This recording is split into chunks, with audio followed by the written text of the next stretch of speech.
We have done it. Silver price is finally over $100 an ounce. And I'm live here on YouTube. Let's see if anyone shows up. See if anyone wants to hang out. We're gonna talk about this. We're living in crazy times right now. And I'm excited. I'm incredibly excited. I'm curious where silver's going to go from here. I think it could go a lot higher. What's up, chat? What's up? We got silver price. Let me pull up silver price here. Sitting at 103 at the moment. My gosh. 103. That is insane. Absolutely insane. And let's see here. What if I could put the chat on the screen? Nah, it might get a little funky. How y'all doing? Welcome here on a Saturday midday. I thought I'd go live for a little bit, see if we can get some other people on the stream as well. And we're going to see where silver goes from here. It's not trading today, so the price will be frozen, if you will. Right at 103. But I'm curious where it's going to go from here. We got a super chat. Thank you so much, Rich. He says, psychological barrier breach. Next barrier is ... I don't know. What is the next barrier? This chart is absolutely insane. This is the one-day chart for silver, right? So the low was like 97, ended at 103 yesterday. Pretty insane day. But if we look at the 5-day chart, it also looks insane. The 1-month chart looks insane. All of these charts look insane, by the way. 3-month chart for silver. Look at this. Look at this. Silver was very, very smart to be buying over the last 3 months. How about 6 months?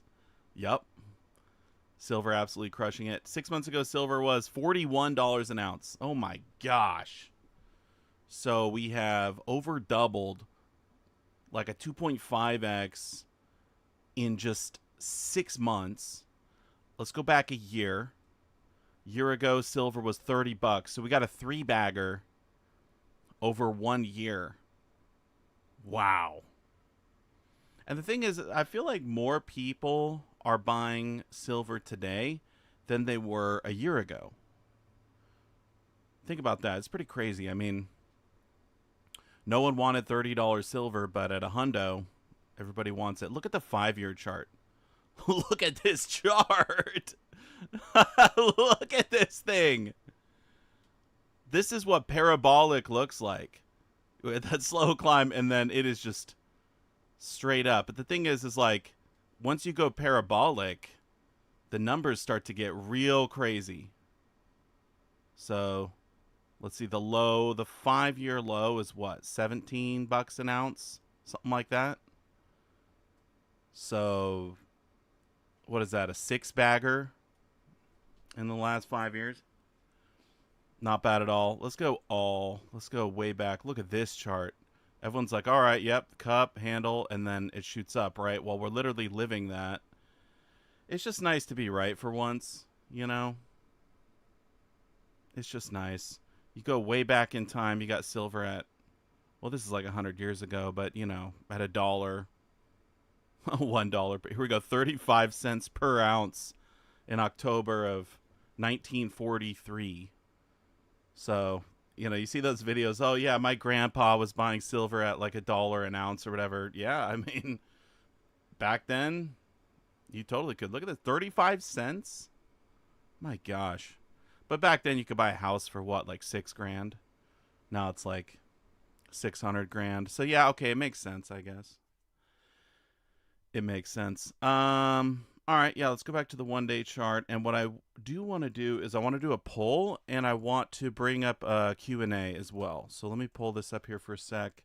Let me go to the chat. I want to do a poll, and I'm curious what you guys think silver's going to do. Let's see, start a poll. So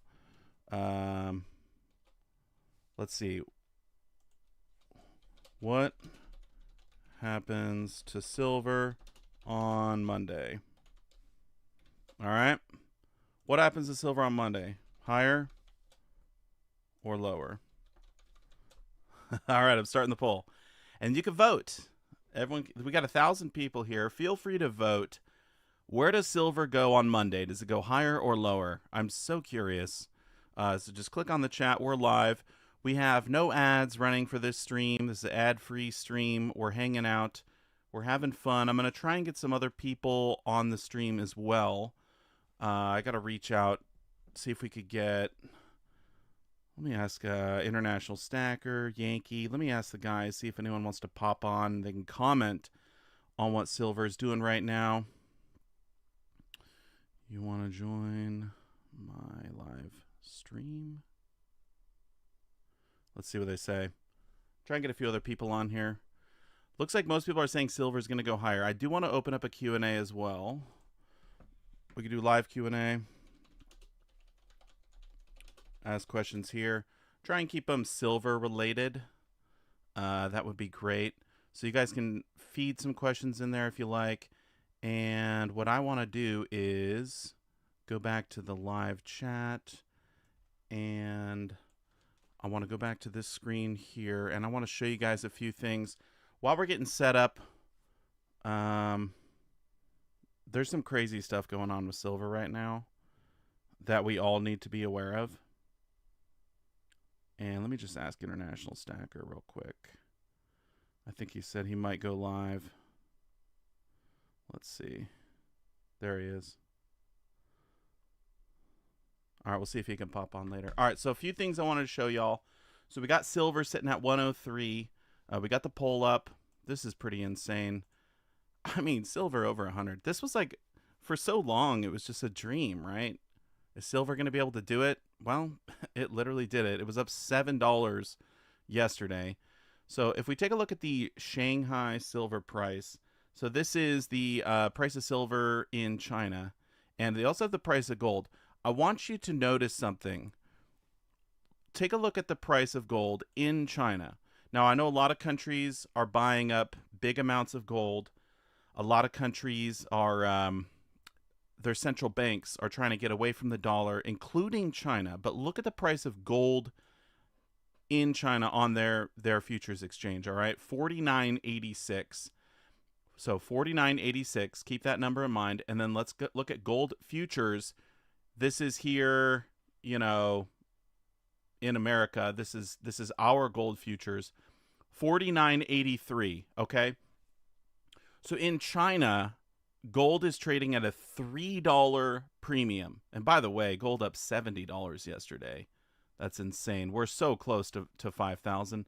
I don't think it did quite hit 5,000. It was very, very close, but there's obviously some major resistance. Major resistance for gold at that. 5,000 is a psychological barrier for sure. Silver, it popped through, no problem. Gold's having a little more issue. But anyway, so $49.83 in the U.S., our futures exchange for gold. And then Shanghai, $49.86. Okay, so literally a $3 premium. So you'd say, okay, you know, what percentage is that? It's like literally nothing, right? 0.5 disparity or something. Then we go to silver.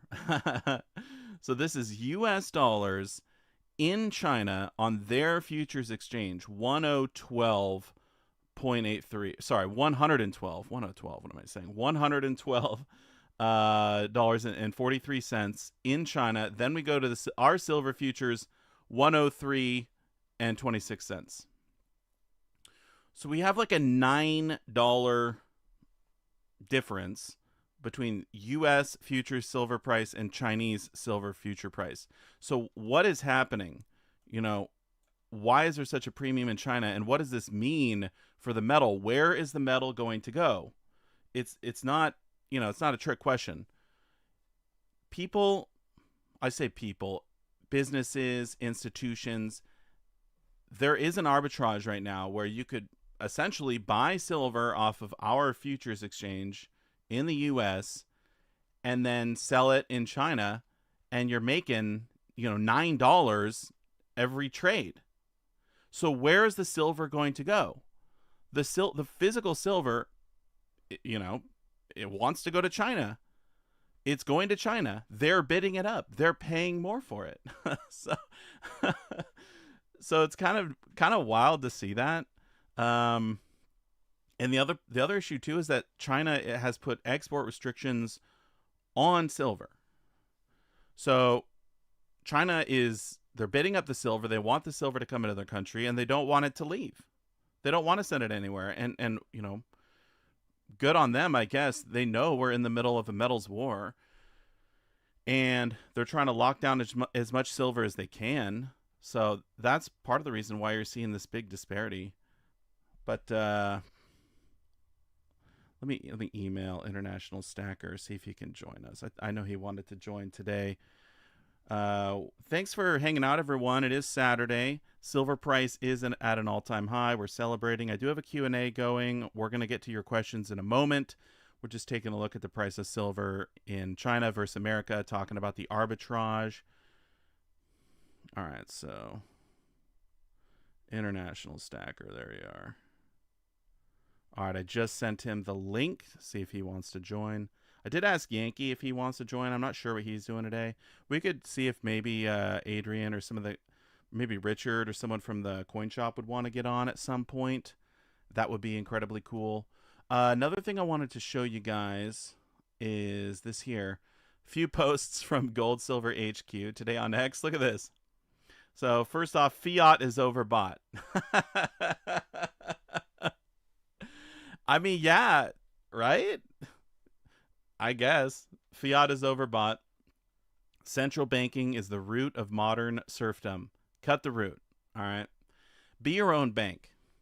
If you're stacking your own physical precious metals, you're being your own bank. We could take a lesson from the central banks. They're buying up lots of gold. Why? They're worried about their currency. They're worried about the dollar. Whether it's the euro or yen, what have you. They're worried about fiat in general. So they're buying up gold. Times are changing. I think in 10 years from now, the world's going to be a lot different than it is right now. Okay, and then you've got this one here. I'm not selling silver before 20-to-1 gold-silver ratio. That's interesting. That's really interesting. So I guess they think it's going to get that low. I mean, if it does get that low, that'll be an insane trade. That'll be an insane trade. But how high would silver have to go for us to get 20-to-1? I am curious about that. So let's go back to silver. So if we got gold at 5,000, silver's got to go. It's got to go a bit. I mean, even if it doubles, it's got to go to what? 250? Man, public math is hard. Yeah, if gold's at 5,000, silver's got to go to 250 to get a 20-to-1 ratio. My gosh. But when you look at the chart, let's go back to the 5-year. Look at this parabolic movement. It wouldn't be that weird. I wouldn't be that surprised, I'll say that, if silver goes to 250. It honestly wouldn't surprise me based on the current movement, and also based on the fact that, silver's a commodity. The world needs silver. We're in the middle of a metals war. So, yeah. If silver goes 250, gold still is at 5,000, then you've got your 20-to-1 GSR. Then theoretically, yeah, you could trade 20 ounces of silver, one tube of silver eagles for an ounce of gold. Theoretically, that would be insane. And then obviously the people who are trading silver for gold right now, we would kind of look a little foolish doing it at like 50-to-1 when we could have waited for a 20-to-1, get literally 2.5 times more gold. But yeah, I don't know. Another thing I saw here, let me show you guys this. This is from Scottsdale Mint. I think it was a couple days ago. Polish central bank approves plan to buy 150 more tons of gold. So Poland is obviously worried about something. They're buying a lot more gold. I feel like that you should have bought the gold, a year ago, a couple of years ago. But hey, better late than never. I mean, if you're stuck holding the bag, with whatever currency you have when it collapses or crashes, it would be nice to have some gold. What else do we have? Oh, here's an article that I saw. Okay, there's some really good tidbits in this article that I wanted to show you guys. This is over on Seeking Alpha. And by the way, this article came out, silver, what's different this time? It came out yesterday, but the price they got in here, they're like $8 off. So I guess it's like 2 days back on the pricing. But here we go. The price of silver surged 158% 2025, has continued to increase in 2026. Multiple factors support a thesis for higher silver prices, irrespective of past market cycles. All right, that's huge. While a pullback is long overdue, it may be limited by strong underlying fundamentals. And then they get into some of those. So look at this. Look at this chart, by the way. And they only have silver going up to 95, but this chart is sick. That's a great looking chart right there. Oh my gosh, what a time to be alive. I feel pretty pretty grateful to have bought silver 8 years ago. It's kind of working out. So what do they got here? Multiple factors 2026. All right, so look at this silver shortage they're talking about. It's actually pretty impressive. And I know not everyone agrees with the Silver Institute and the numbers that they put out, because the Silver Institute doesn't necessarily account for all of the silver that's going to stackers. When silver goes out as bullion and it gets bought up by us, you and me, the Silver Institute basically sees that as the silver being sold and gone and part of the deficit, when in reality it is being held by us. So that's one thing that they don't account for. They don't mention that in this article, obviously, but I do want to point that out. So anyway, silver has experienced a 5-year physical deficit with mine production well under demand, documented by the Silver Institute World Silver Supply. All right. So during the last 5 years, demand has exceeded supply by 100 to 200 million ounces. All right, that's every single year we're talking about for 5 years. So that's like, it's a lot. It's a lot of silver. It is noteworthy that mine production in 2011 was significantly higher in 2011 at 1,160 million ounces compared to 2024, a couple of years ago, production of only 819.7 million ounces reported in the World Silver Survey. So back in 2011, when the price of silver was shooting up, and it only got to like 50, we're obviously a lot higher than that now. They were mining considerably more silver than they're mining right now. So what does that mean? So from the numbers above, it is apparent that there has been underinvestment in mining, which could limit silver production for a decade or more. You hear that? A decade.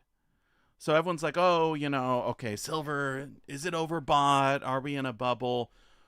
No. Silver price should have been this high a long time ago. We're getting to where silver should have been.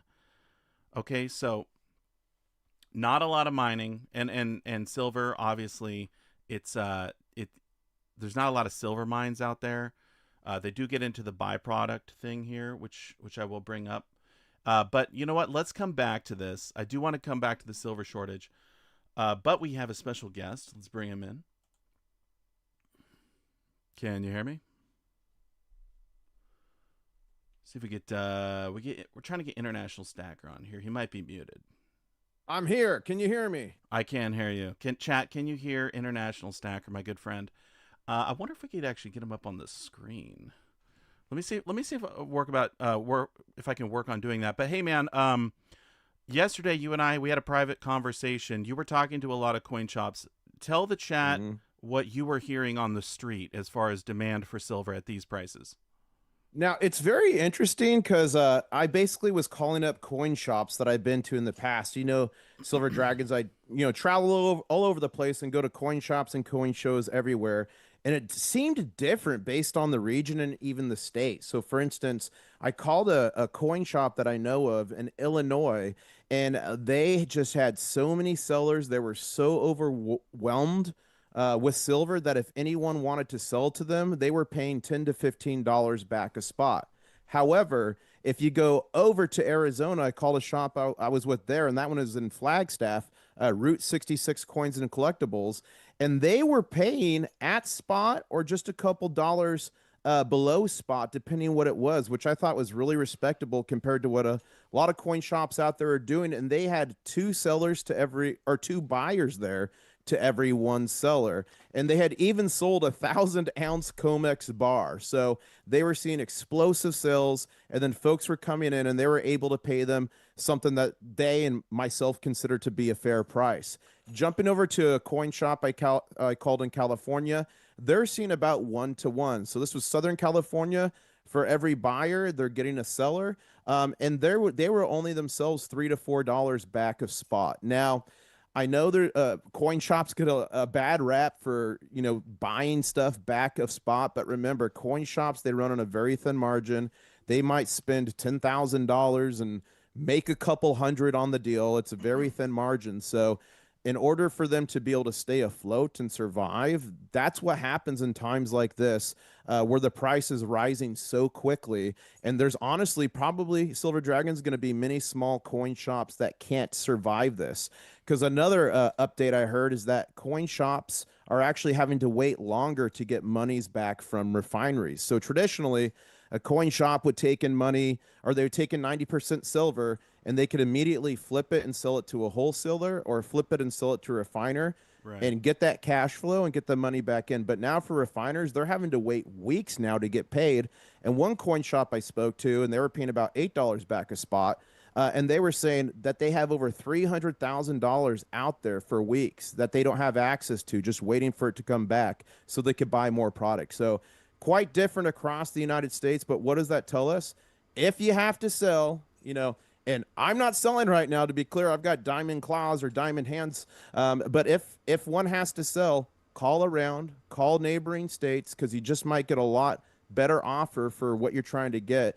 And again, selling privately, selling to other stackers is an opportunity as well. So I understand people have situations where they need to sell, pay off debts, achieve dreams, etc.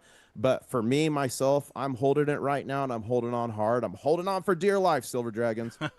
Well, the thing is too is like why are people selling, right? What are you doing with it? So this is something that I talked to you about as well. I had a friend who actually did go to multiple coin shops to try and find the best price to sell some of his silver, and I think he went to two, and there was about a $4 difference between the two coin shops.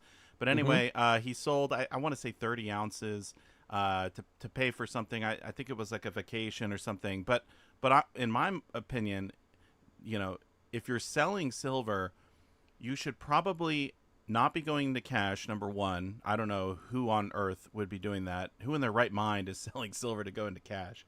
Um, who would be selling silver to go into crypto or something else? I don't know. I mean, it's just wild to do that. But if you are selling your silver, if you're going into gold, I think that's a smart move. If you're paying off debt, I think that's a smart move.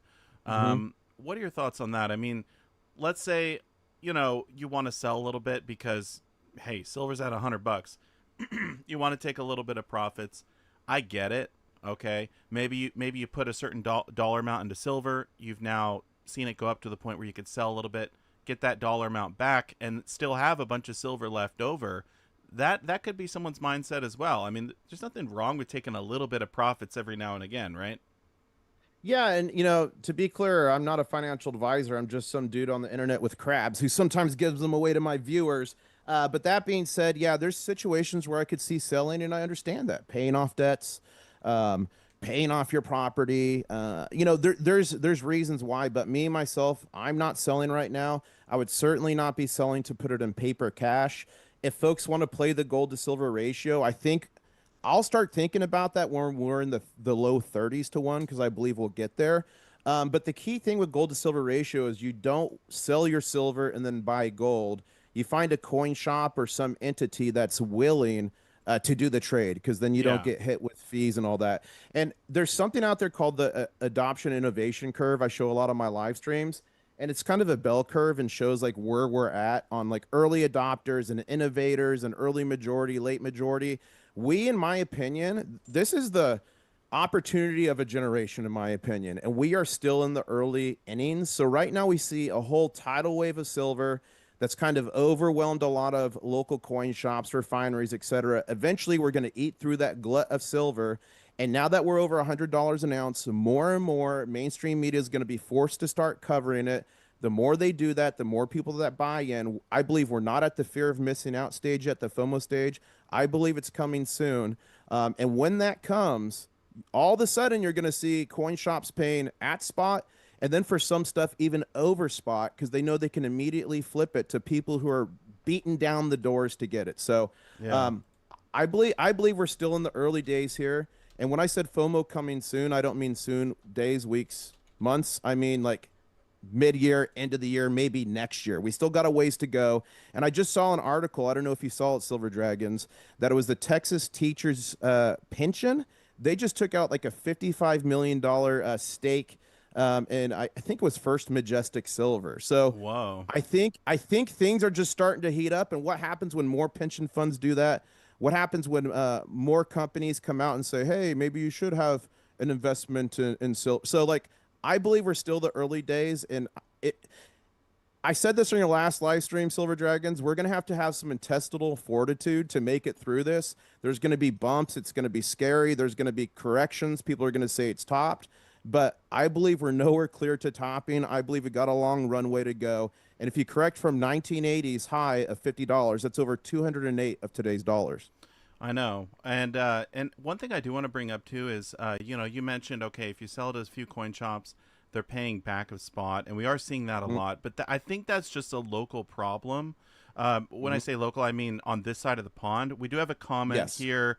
In the UK, most dealers are paying 10% over. Mm-hmm. Secondary market is 25% over spot. Right, so Mm-hmm. that's UK, that's Europe. Then you go to China, they're bidding it up like crazy. I've seen Dubai, numbers like Mm-hmm. $140 an ounce, stuff like that. American US dollars, that's the price. And also in Mm-hmm. Japan, like $140. So I think there's just a glut of silver here in America that a lot of stackers, and maybe not stackers, but casual inheritors, we'll call them. You got your grandpa's silverware, or maybe he had a coin collection and you're selling that back. I think there's a lot of casual investors who are seeing the price go up, it's in the news, and they're going, oh my gosh, I got some silver, let me sell it. And I think that's kind of what's starting to flood the refiners here in America. But I think the hardcore stackers, I'm pretty sure a lot of them are still holding, because Mm-hmm. I think we're really early. Don't you think we're pretty early in the run up still? I think we're totally early. And look, I can understand this. And I think a lot of people who were maybe in the 1980s or maybe even in the 2011 situation where silver price went up and then it crashed down and then they had to wait for like literal decades to have another opportunity. I think there's a lot of PTSD out there because of that. And I know in investing, you never want to say, but this time's different. But this time, ladies and gentlemen, it's seriously different. Don't forget, in 1980 and 2011, we were in a silver production surplus, but now we've been in a silver production deficit for more than 5 years. Peak mining hit in 2016. Every year since then, mining production has gone down 1 to 3%. It's getting worse. We produce about 835 million ounces a year on silver. We consume more than 1.2 billion. Silver is the best conductor of electricity. It's the most reflective metal. It has the best thermodynamic when you're talking about heat. And the demand is for it is only going up. It's an international or Mrs. International Stacker's yoga pants because it's antibacterial. So I believe it's early. The demand for it is only going to increase, and the only way out of this is to get more of it out of the ground. Remember, 99% of gold ever mined is still above the ground. It's in jewelry, it's in coins, it's in bars, heck, it's even in grills and people's teeth, right? I've got two gold, what are they called? Crowns in my mouth. But the majority of silver ever mined has been destroyed. It's blown up across battlefields. It's e-waste. It's gone forever. So that is why the situation's not getting worse, and it takes 10 to 15 years to stand up a new mine. Buckle up. I believe we're the early innings. It's going to be a bumpy road, but I believe we're going to be rewarded greatly for our fortitude.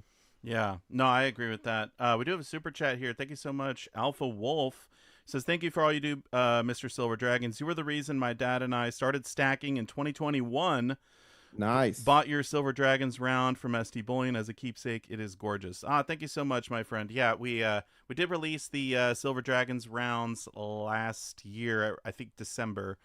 Might have been early January. I forget, but SD Bullion's got them. They're super cool. That's a sick dragon piece, dude. That is a sick piece. I wonder who poured that one. You did. And by the way, I think I have your largest pour ever. That it was like that 20-ounce bar you Oh, I poured. Do did. you remember that? I did a bigger one. Dang it!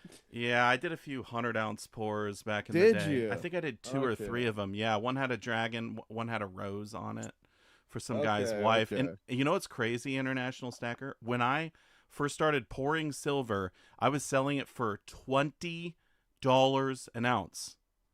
Is that How crazy? how insane, because silver was like what, 17, 16, and my Yeah. first ever pours, I was like, I don't know what I'm doing. I'm new. They're probably going to get better. So I was melting it down. I was like, I'll just charge 20 bucks an ounce just to cover shipping and basically do the labor for free.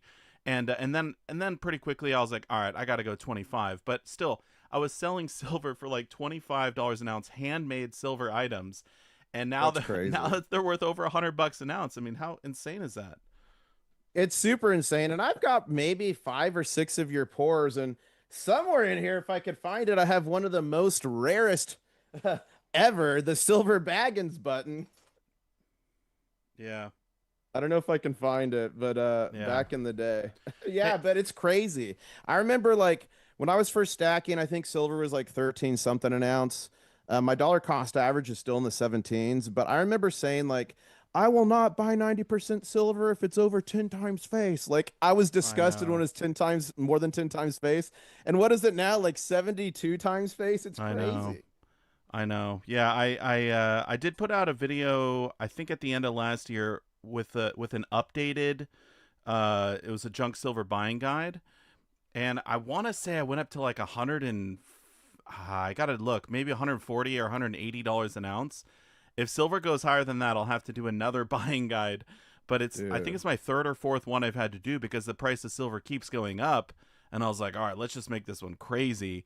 So yeah, I think we're at like 70x face or something crazy. But we do have another super chat here from, looks like Psycho Mantis. I have my grandfather's silver, who left it to my father, who left me his, and my grandfather's. Now I have theirs and mine, which is going to my son. Generational wealth. Hey, look, that's a great Nice. thing to be doing. I think if you're stacking, one of the best things you can do is first pass along the knowledge to your kids. You want your kids to know the value of this stuff, why it is incredibly valuable, why it's better to hold on to silver and gold than to hold on to dollars, because the dollars are getting weaker and weaker and eventually they're going to die. And no matter what country you go to, silver and gold are wealth. They have been wealth for literally thousands of years. They will always be real money. So I think you have to pass that information on down to your kids first and foremost. But secondly, if you can pass your whole stack on down to your kids, that's epic, right? That's super epic, and some would actually call that mega. And what I'm showing right here on camera, I don't know if everyone can see it. This is a silver denarius.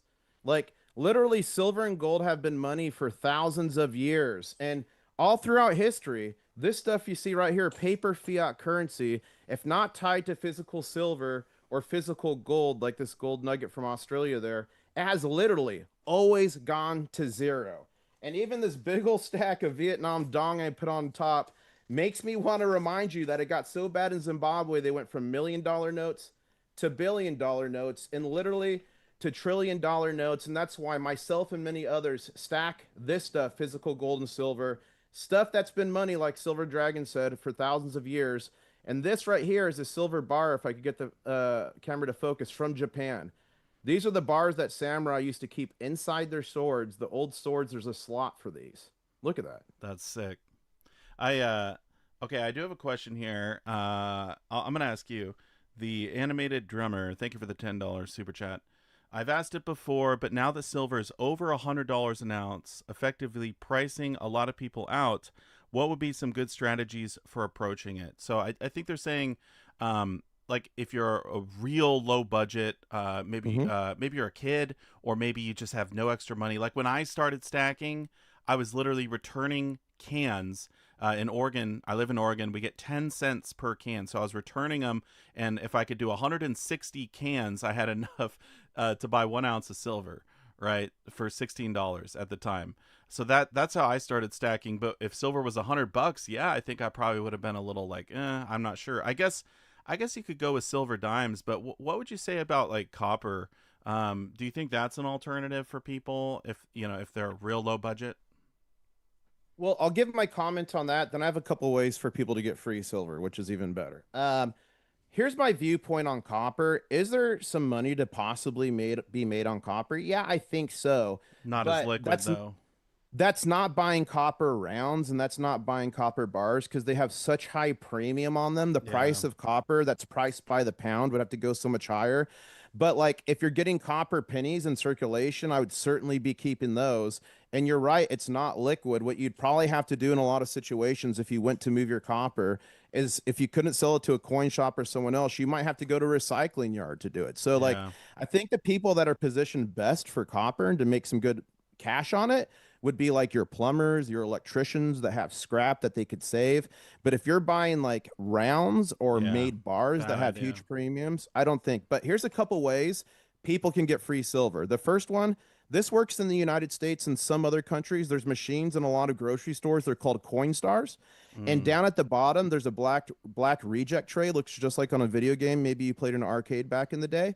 Every time I go into a grocery store, they're in most across the United States. I think they're in Canada and other countries. Go in there. And 90% of the time, Silver Dragons, I find coins in there. And dang. about 10% of the time, they're silver because those machines reject The weight. international coins and they reject the silver coins. So Yeah. that's way one of getting free silver. Way two of getting free silver is simply coin roll hunting. I only do it for 50-cent Oh pieces. man. I go into Brutal. banks. I take a 50-cent piece with me. I go, hey, do you or any of your colleagues have any of these I can buy? And I found if you're willing to go to 10 banks in a row, you're gonna find silver. And now, what's a 50-cent piece worth if it's 90% silver? Like $25. A lot of So money, yeah. that's another way to do it on a very cheap budget because technically you lose 50 cents, but then you gain you gain all the The silver out silver, of it. yeah.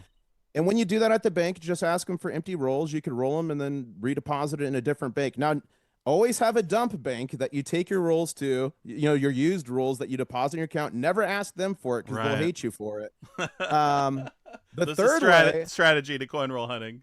oh, there is. You don't like poop in your own front yard, right? So you keep the dump bank separate, and you don't have to go to banks you're members of. I've gone to hundreds of different banks. I've only been turned away from two banks, and those were like the military ones. So Yeah. go to non-military banks, and you're good. The third way, Silver Dragons, and this is a shameless plug. I'm giving away about over 21 ounces of silver here soon, some copper and some gold on my channel in the next Mega God. They're all in these crab bags. So Sick. make sure you like, comment, subscribe. That giveaway video is out right now. Nice. Oh, okay. Yeah, so but for the budget stacker, we talked about copper. I think honestly, if I were to start again right now, if I had zero silver but I was really motivated to stack, I actually think that I would be buying silver dimes from my 100%. local coin shop. I think I would save up, what is it, like $7 now, and I would go in and I'd literally just get one or two or three silver dimes. $16, yeah, you could get, I guess, two silver dimes. So I'd be getting less silver, but I think it's affordable. I think anyone could do that. $7 is like a coffee at Starbucks. Actually, it's probably more than that. If you're getting like one of the really frilly, mocha Mhm. with the whatever, I don't even know what people get. But if you're getting some girly drink at Starbucks, it's probably more than $7. Not to put anyone down, but maybe just drink black coffee. It's a lot cheaper. But okay, uh, instead of getting that, maybe you could afford a silver dime, right? So I think anyone could do Yeah. it, and especially if you have vices, drinking is one, smoking is another, gambling could be a third. If you're able to cut back on those or give them up entirely, I've had people come on my channel say, "Hey, I stopped smoking, and instead of buying a pack of cigarettes, I would go buy some junk silver." And now they've got a massive silver stack, and they're hmm healthier for their hmm family and their future and everything. So I think there's a lot of stuff people could do to stack. I agree with you, and I've said it in a bunch of videos. One silver dime at a time eventually builds a tower, and they're like $7 right now. And a lot of coin shops, you can get them at or under spot. And traditionally, there is a premium over spot for 90% constitutional silver. And traditionally, dimes even carry a higher premium. And I believe those premiums will return. The only reason they're under or at spot right now is because refineries stopped taking them. And the Yeah. refineries stopped taking them because they're overwhelmed. So I do believe those premiums will again return Eventually, yeah. eventually. So silver dimes, if you're going to stack 90%, silver dimes, I believe, are the best. They're the most fractional. They're the best. They've got great barter ability. So I agree with you there completely. Someone said don't touch my beers. Okay, Scott, how about you brew your own beer because it's way cheaper. I know it's There a you little go. bit to get started, but do a little garage brew and save some money that way, and you can still have a libation if you like. Another indivisible man in the chat just said, "My wife says coins are gambling." Look, guys, I know a lot of you, well, and girls. I know there's some girls watching too, but I know a lot of you. You've had that conversation with your significant other. Yeah, I'm spending a little bit of money on this, yada yada yada. Here's the thing: when it comes to silver, you are not spending money. I'm 100% serious, and tell this to your spouse. I am not spending money. I am saving money. If you're buying silver or gold, that's what real money is. You're literally converting paper, currency, which is eventually going to be worthless, into real money, gold and silver. So you're not spending anything. You're actually making a very prudent, very wise choice to convert into real money. So it's a savings account. I look at my silver as my savings. All of the coins that I bought over the years, whether it be silver maples, silver eagles, or what have you, I still have them. I actually, I don't think I've sold any eagles or maples, and it's a massive savings account, and it continues to grow as the dollar continues to go down. So, if your spouse is worried about you, spending money on silver, those coins, you're just gambling on those coins. It's literally the opposite. It's a savings account. And for some people that have a hard time saving money, I'm going to say this as well. I had a hard time saving money when I was first married. Before I got married, every time I had some extra cash, I would move it from my checking account into my savings account, right? And I would try and save it. But if I wanted to spend it or something came up, I would literally push a button on my phone and move it back to checking, and then it was immediately gone. Okay, so I had a hard time saving money. I think a lot of people have the same issue. But when you buy silver, you don't want to spend your silver, and it's slightly less liquid in the sense that you have to drive down to the coin shop and sell it, or you sell it on eBay or whatever. But you don't want to get rid of it. You want to keep it. So it actually encourages you to save. It's probably one of the best savings accounts you could ever have, because it's literally, it doesn't matter what happens to the dollar or any currency, currency collapse, a crisis, whatever, you literally still have your savings account. So I don't know. I mean, am I making sense here, International Stacker, when you talk to the wifey about silver, what it really is? You're totally making sense, and I have a secret strategy that's worked 100% of the time. Okay. I've over the years had friends or family that I care about and want them to get into stacking and gold and silver, but they just didn't understand it. They thought it was a scam or wasting money or whatever. The secret here is if you can go on YouTube, there's a playlist by Mike Maloney. It's called The Hidden Secrets of Money. Oh, yeah. It's got 8 episodes. Now, here's what I did. I got my whole family there and I said, "Hey, after each episode, I'm going to ask a question and I'm going to give out $5, right? So whatever the love languages of the person you're showing it, maybe it's a beer, maybe it's a slice of pizza, maybe it's $5, whatever.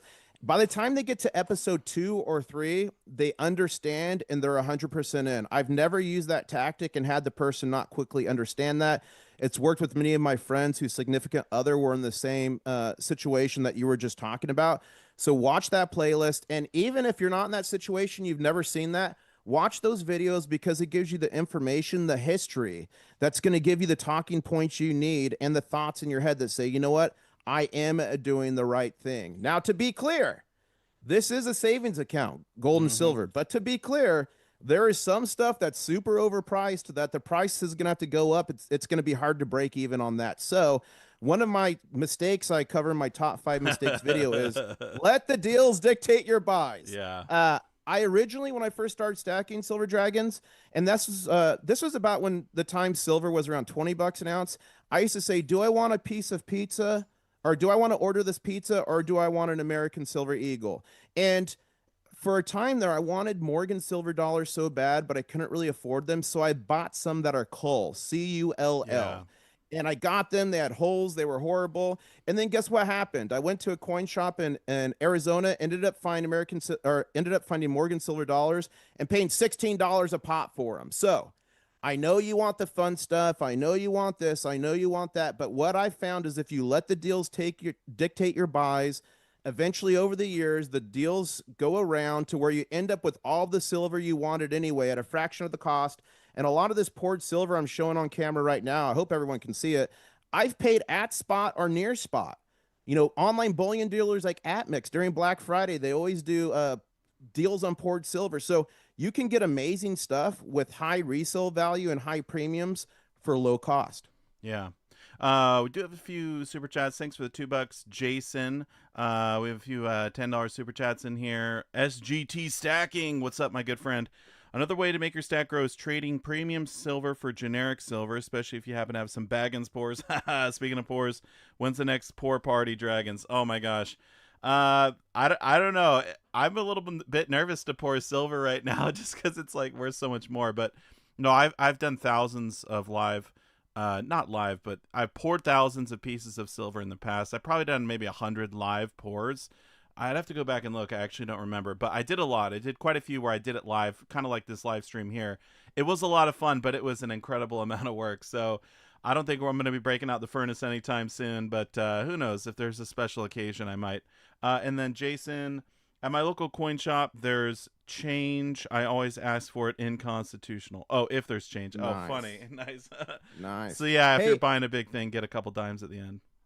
and this is SGT stacking right here. He poured this bar Yeah, and that's sick. he poured this Thor's hammer for me.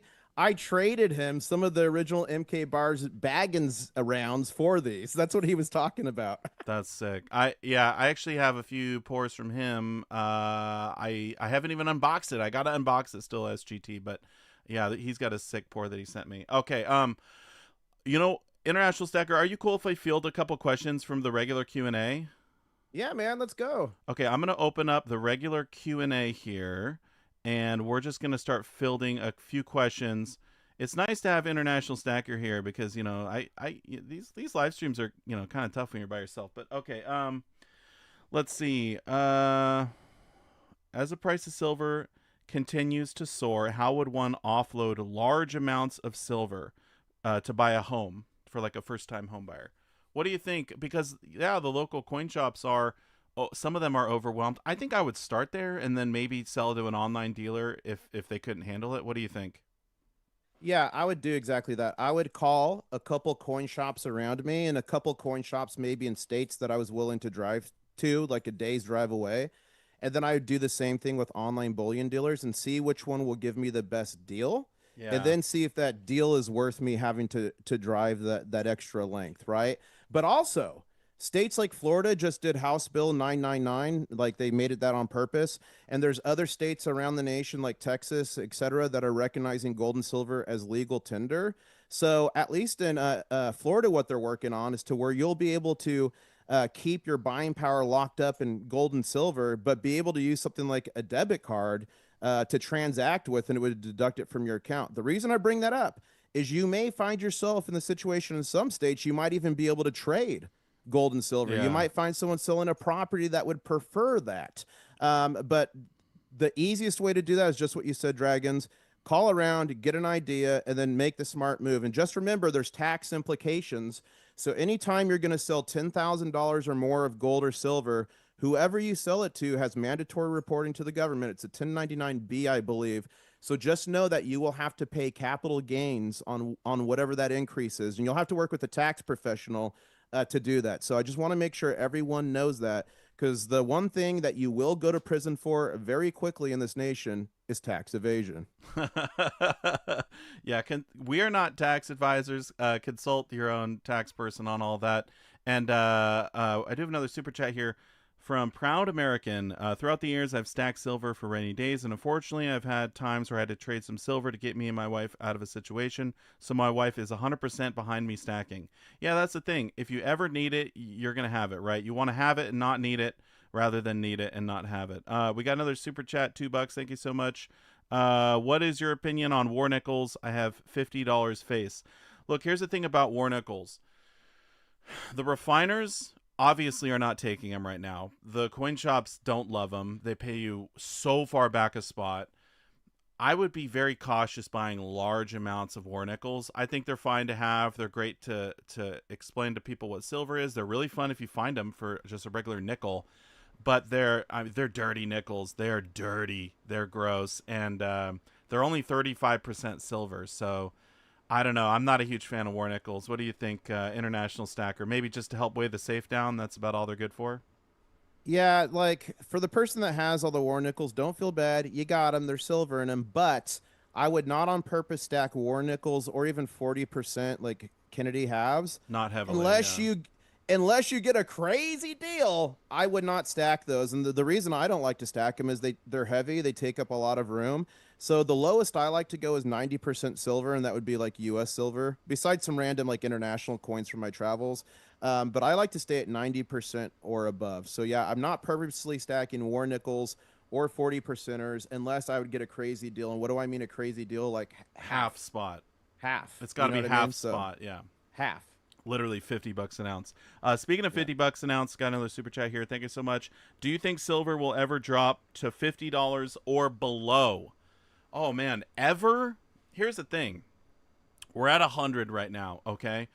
If we 103, 103, okay, 60. 103, 103. If we have a stock market crash, I actually do expect, with everyone getting margin called and everything, that silver probably would drop, like literally get cut in half for a day, for a week. But it would bounce back so fast, and it would go to 200. I think it would go to 200 in a couple of weeks. So could it go to 50? Yeah, but I think it would be very temporary. The other way would be just world peace, and all of a sudden we decide that we don't need silver for data centers and EVs and solar panels, and they discover something else, or they're able to mine it from the moon. It's all fantasy. It's all science fiction. I just don't really know what else could do it, right? I mean, do you agree with that? I agree with that totally. And guess what? If the silver price dropped to 50 tomorrow, I would love it because I'd want to back the truck up. But guess what? I guarantee you would not be able to find a piece of silver anywhere for under 90 or $100 still. So, what would Yeah. happen in a situation, I believe, if we had like a flash crash down to 50 or 60? It would be totally disjointed from the physical market. And then it would just be like, oh, we're selling our silver for spot plus 40. So, even if that happened, um, I don't see it being beneficial to us. A lot of people will get scared. I believe a lot of people will make bad decisions because they're panicked. Fear is the best driver of human emotion. But that's what I meant earlier when I said we're going to need some intestinal fortitude to see this through. It's not going to be easy. There's going to be bumps and bruises along the way. It's going to be scary, but we have thousands of years of history to believe in, and the context of a 5-year plus deficit that's not getting better anytime worse or anytime soon. And silver's literally needed for everything, from this camera to this computer to my sound processor to Mrs. International Stacker's yoga pants, literally for everything. The yoga pants, dude. Everyone's saying to melt down the commie bar. What's that trash? No, it's just an art bar. It's not It's actually an art Russian. bar. Um, It's an art bar. I know it was probably made here, right? Okay. Another question. Someone saying, thank you so much for the super chat. I read about graphene potentially replacing silver in electronics. Have you heard of this? Um, Look, they can try anything they want. The bottom line is it's not going to be better than silver, and it will take a long time to move over production into anything else. The biggest thing I've heard is moving solar panels over to copper. They know it will be worse. They know it won't do as good of a job, but copper is just so much cheaper than silver. But if they wanted to do it, it would still take not 1 year, not 2 years, 5 to 10 years to move over solar panels from silver to copper, and they will be worse. Guaranteed, they will be worse. So, look, can they try to replace silver? They can, but the bottom line is, it's unbelievable. It's an unbelievable metal. And graphene's been like the FUD of silver for years now. I heard that like 10 years ago. No, no, no, no. Graphene is not going to replace silver. It's not practical. There's small scale tests that show it does well in certain scenarios. So even if somehow they were able to get it to the point where they could produce it and use it, it couldn't even replace silver in all of its different aspects. So I believe graphene is just a distraction. It's something people could use when they want to talk about why gold and silver is not a good investment and you should put your money in XYZ. So I'm not at all worried about it. I'm not worried about little bacteria being able to poop out gold or someone figuring out the philosopher's stone. People for years, centuries, the entire history of humankind have tried to make silver and gold out of nothing. And guess what? It's never worked. And I don't believe there's going to be a replacement. The only way I see a replacement for silver would be literally if we like discovered a new metal in space. That's the only way I see Yeah, anything asteroid replacing silver. crashes here, yeah, and Yeah. it's all science fiction. Another super chat. Thank you, Gary. 2.5K budget, no silver at the moment. Tips on how to diversify. 2.5K budget. Okay, here's what I would say. Number one, if you don't have any silver at all, you got to get some silver. I recommend minimum 40 ounces for every member of your family. Okay, that is minimum stack. I would feel nervous if I didn't have that. So that's minimum. You got to get there. I say that even if you have debts. Some people say pay off every debt first. I say get some silver, especially barterable silver, junk silver. Get that first. You need to have that. So, but with 2.5K budget, I would say there's no way I would go and spend all of that in one day. I would probably buy like just 5 ounces and wait and see where the price goes. Could we get a pullback? Yeah, that'd be great. And then you buy another 5 ounces. So I would buy a little bit at a time, which is how I've always stacked over the last 8+ years. Just buy a little bit, wait till you save up more, buy a little bit more. If you have a certain budget, don't spend it all in one go. Maybe silver will go to $200 next week or next month or what have you, but that's okay. That's why you buy some now, you wait, and you just dollar cost average. With any investment, I think it's smart to dollar cost average. Do you agree with that, International? Yeah, dollar cost average, and if you divide 2,500 for spot price, it's 24.27 ounces is what you'd be at. Yeah. So I'm the same thing. I would come up with a budget you want to spend every week or every 2 weeks or every month, however you want to do it. Dollar cost average in. Obviously, if there's dips or pullbacks, you would buy harder into those. But when you're stacking, again, I would let the deals dictate your buys. I'd be thinking heavily of 90%. You could get good deals on there. Another thing is like semi-numismatic coins, and I don't have any out here. They're all down here. But right now you can get semi-numismatic coins for close to spot. You can get vintage bars like these I Engelhard know. Pilos for close to spot. Eventually, when things settle down, I believe the premiums on all that stuff is going to return. We'll see the premiums on American Silver Eagles come back down once things calm down and things catch up, Right. which could take a year or two to happen, maybe longer. And that's why if you hold for the long term, that's, in my opinion, the best strategy. But every time I'm buying silver, I'm saying, what's the best deal and what can I maximize now that will pay me dividends later? And right now, I believe that semi-numismatic coins, what is that? That's like Perth Mint, koalas, kookaburras. It's like Royal British Mint stuff, like all this different stuff out there. So semi-numismatic coins or a vintage bars like your Inkelhard, your Johnson Matthey, close to spot. To me, that's a no-brainer. Yeah, I've actually every time I go into the local coin shop, I find all their dragon stuff, and I buy it up or I trade my generics for it because they're happy to do it because people just want the buffaloes. I'm like, dude, Yeah. for dragon silver, 100%. Yeah. Hey, real quick, I've already publicly put it out last year. My prediction for 2026 was $150 silver. Do you have a prediction, International Stacker, that you want to share with us? How high do you think it could go? Like highest during the year, not necessarily end of the year. Here's what I'll say. In 2025, my prediction was $50 silver, $4,000 gold. And I said it in the beginning of the year before it was cool. And I was made fun of and ridiculed, called a silver pumper. You Evidently, pumper. Why would you evidently, think? I didn't pump hard enough because we beat that in October. So then in October, I revised it to $75 silver and $5,000 gold. And I said if we did that by the end of 2025, that I believed we would hit $100 silver in the first quarter of 2026. Well, on December 26th, the Christmas miracle rally, we broke 75. And then at the beginning of this year, I revised that to by the end of January, breaking $100 silver, $5,000 gold. We took out the silver. Gold is right around the corner. What's my total goal for the end of the year? I'm still working on that, Silver Dragons, because I don't just like throw out stuff. I'm like you. I'm meticulous. I look into it. I base it off stuff. I think your prediction is totally on point, but I want to call everyone's attention that the inflation adjusted high from 1980 again is at 208 of today's dollars. So I believe 150 is totally possible, and I am working on a thesis to support me thinking that that we can get to that 1980 inflation adjusted high. So more to come. That's not my actual prediction yet. I need to prove it in my head before I feel comfortable saying it. But I think your prediction is very sound, and I'm working feverishly to hammer out my final prediction for 2026. All right, we'll see if it's higher than mine or not. Thank you for the other super chat. I'm in South Africa. Our premiums are high because there's such little stock left. I bought 2 ounces last week for $140 per ounce. Crazy expensive. Woo. So I guess, yeah, South Africa, there's not a lot of silver there. That's what I'm saying. In other parts of the world, there's not a lot of silver, and it's not like it is here. And then we got another question here from Red Headliner, $5 super chat. Thank you so much. I understand junk silver for barter, but in a crisis, how would you get non-stackers to trust a pre-64 dime, I guess pre-65 dime is what they meant to say, is silver and worth more than 10 cents? Look, here's the thing. Even if we're in a crisis, you're still going to have the internet.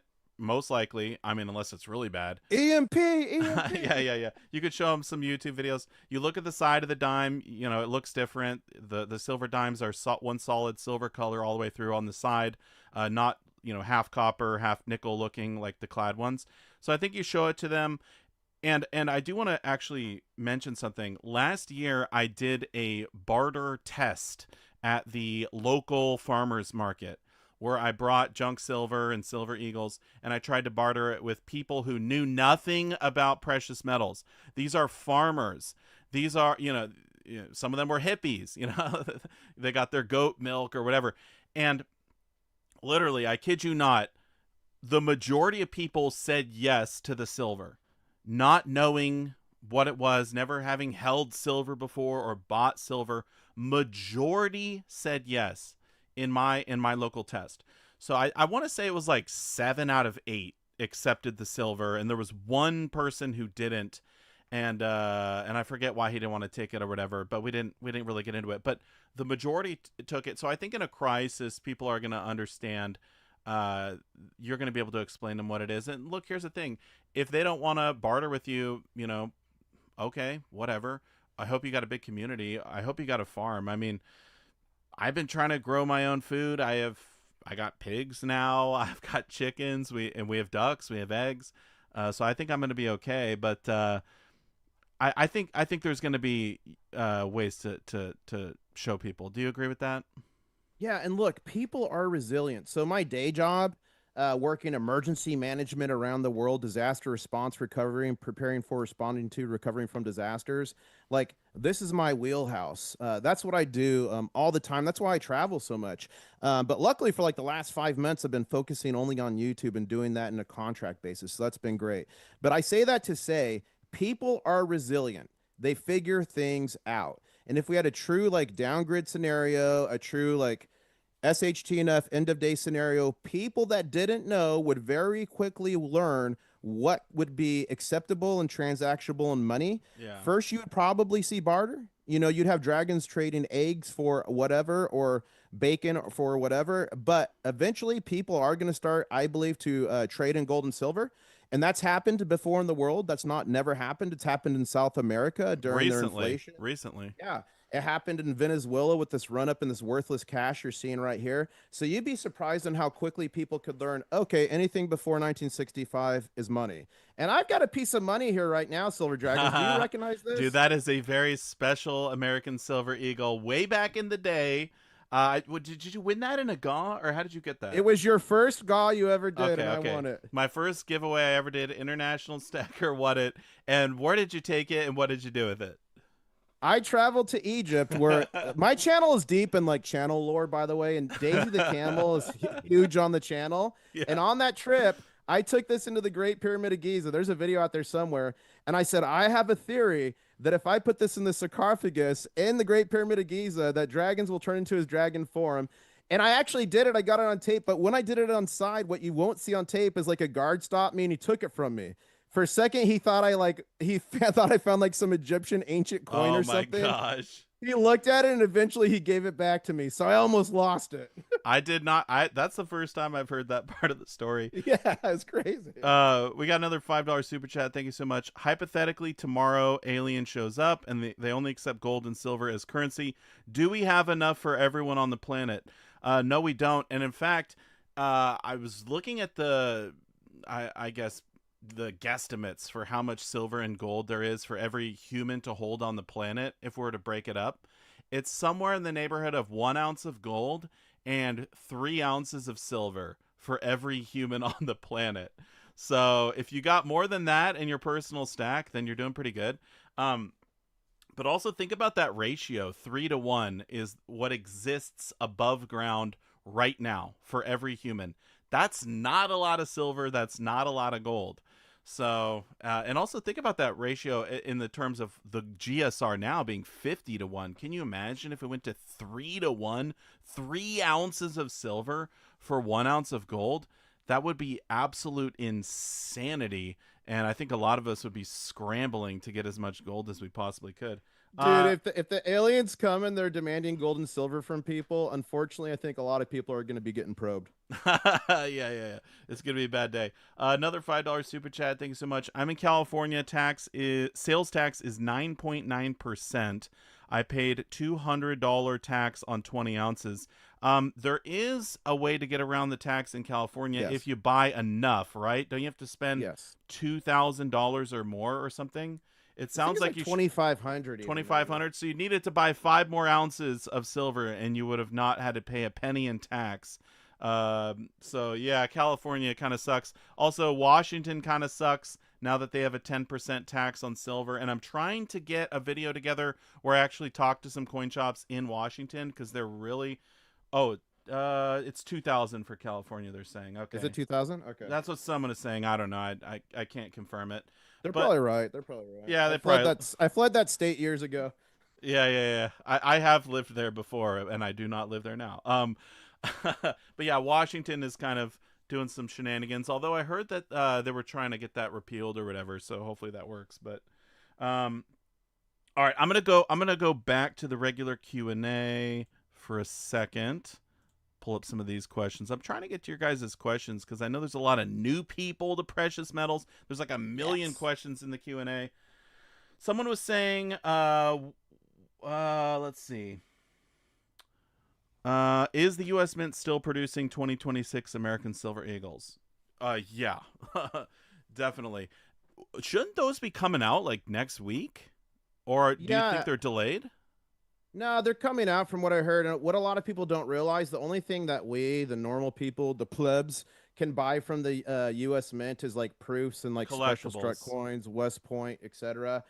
All the American Silver Eagles are sold to authorized dealers who then resell it to us.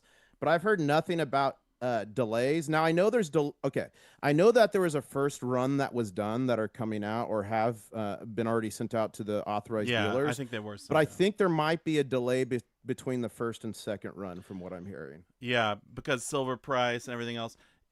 You know, a lot of people don't know this either. The U.S. Mint, they don't make their own planchets. Yeah, some of the other mints around the world do. Which, by the way, on my channel. On February 9th, I'm going to be airing the video where I go to the Perth Mint and I show how they make their coins. And I do show how they make all the planchets because I got to see it. So, and there was actually a few things that were very surprising to me that they do with the gold and silver planchets to get them to be the right weight. It's something I did not expect. I had never seen it before, but they showed me the entire process.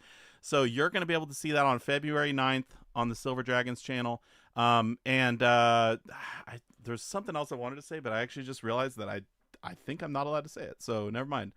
Uh, Yeah, there's some stuff I had to leave out of the video. There was a few things like for security or things that they yeah. didn't want to be filmed, but I would say 95% of the process I was able to film and put in the video. So that's going to be an insanely informative one. But going back to the U.S. Mint, they don't make their own planchets, so they're kind of at the mercy of these other mints that make them Is it for them. Sunshine Mint that makes it for him? I feel like it's Yeah, Sunshine Mint. they used to make them. I don't know if they do anymore. There was two, and I forget the name of the other one. But yeah, like International Stacker was saying, they sell the silver eagles, the bullion eagles, like the one he was holding earlier that was all toned from that giveaway.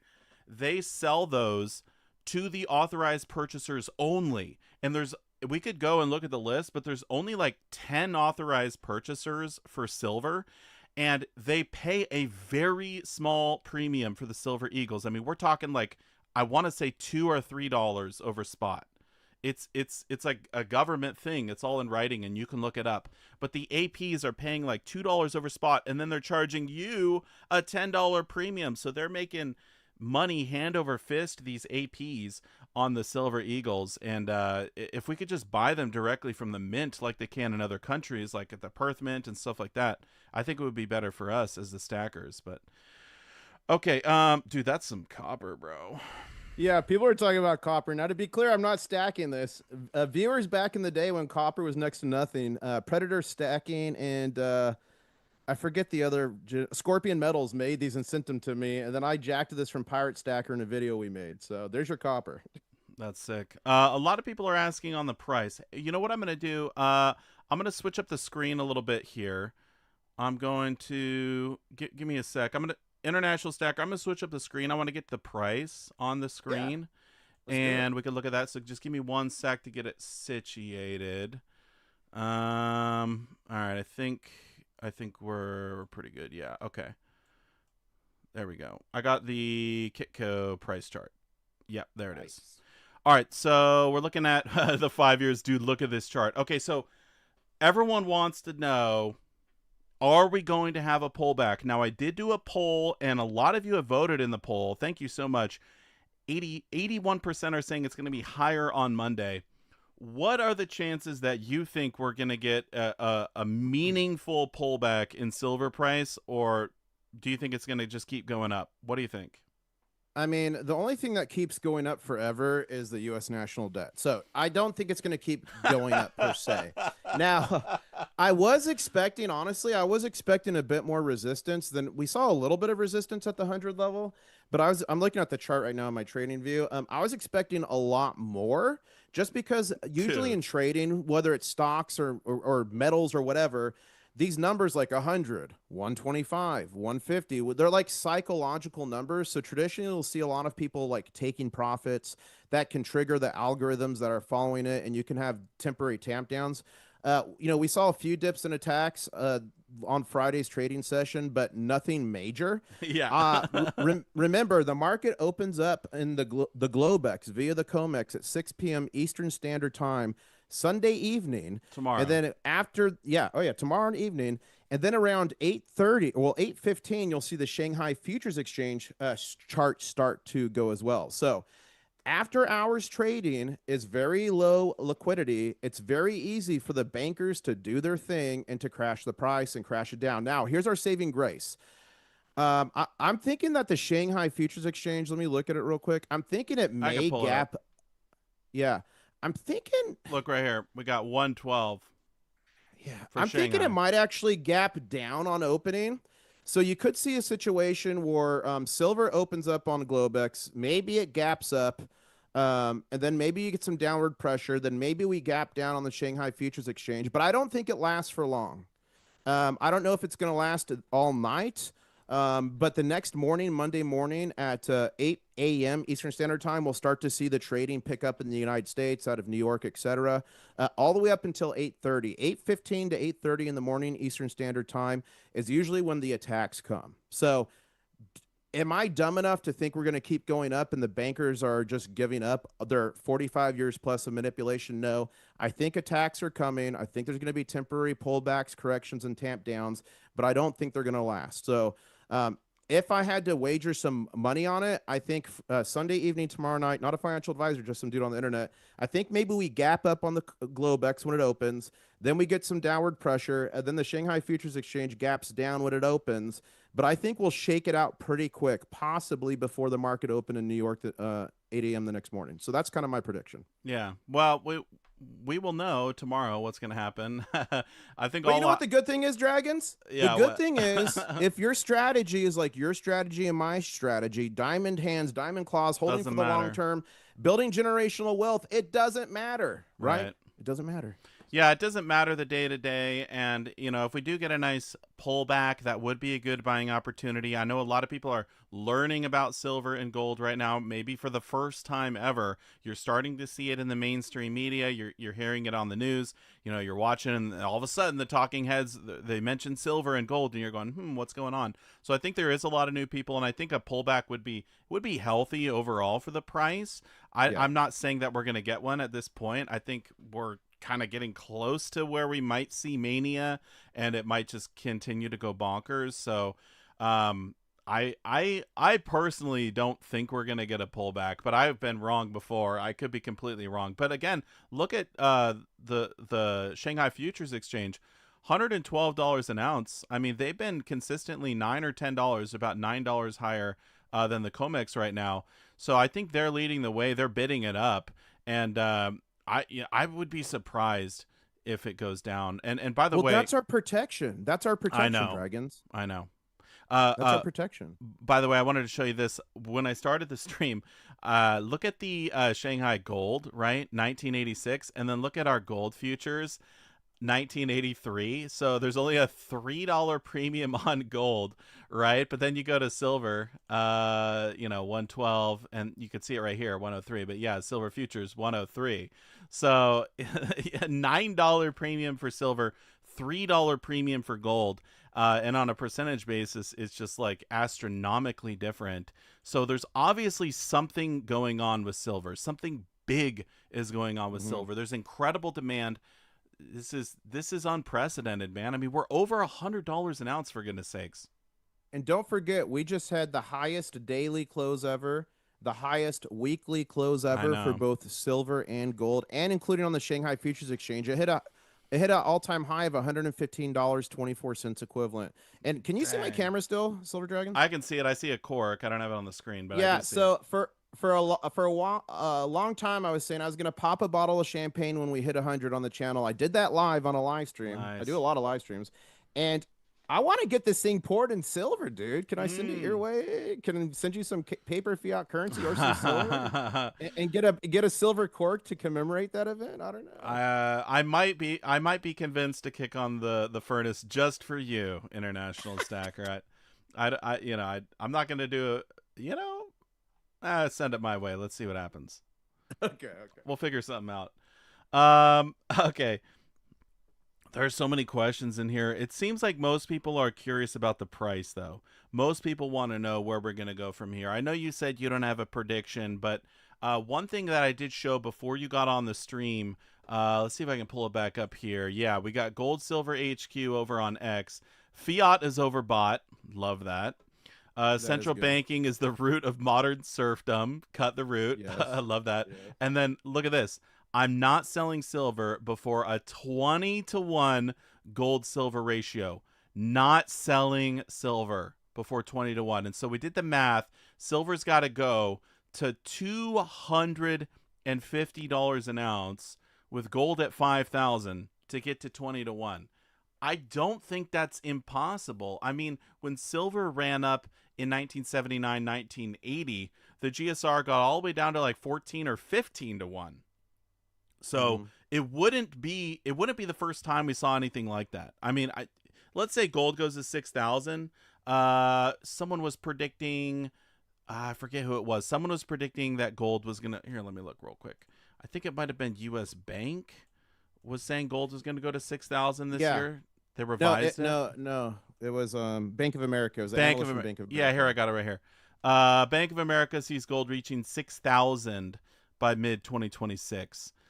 Do you agree or disagree? So if gold goes to 6,000, silver's got to go to 300 to get to 20 to 1. But Yeah. again, we have seen that ratio before in the past, and as I mentioned before, the above ground ratio gold to silver is 3 to 1. The mining ratio is about 7 to 1. Maybe call it 8 to 1. But still, the ratio's out of whack, man. 50 to 1. It seems really high to me still. I think it could go a lot lower, don't you think? Yeah, and to be clear, like, yeah, I said I don't have my prediction figured out yet, but my prediction is going to be that it's going higher. Okay, it's going higher. Just how high? That's what I'm working on. So, Yeah. I think the $6,000 prediction is like a no brainer to me. For I gold? think we, yeah, I think we do 6,000 easily on gold. Yeah. I think silver we break the 150, 160 rather easily.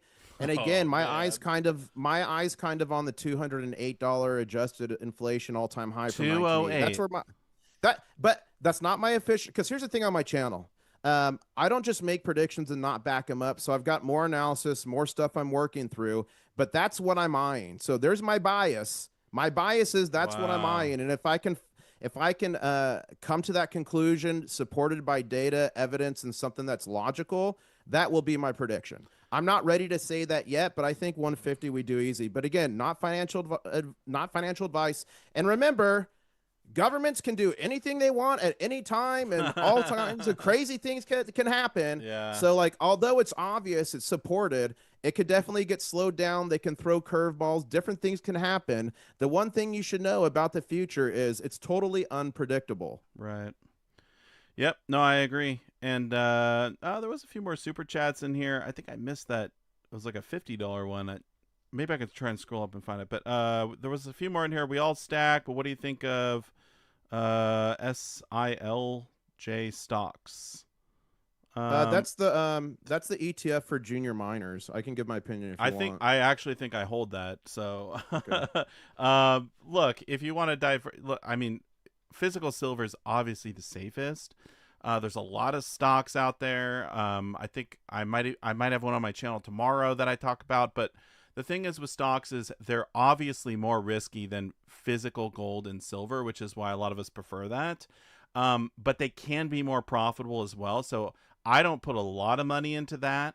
I do have some, and I think there's a lot worse things you could have your money in, like crypto casino, uh, a lot of other stocks. I don't know. Do you want to weigh in on that at all?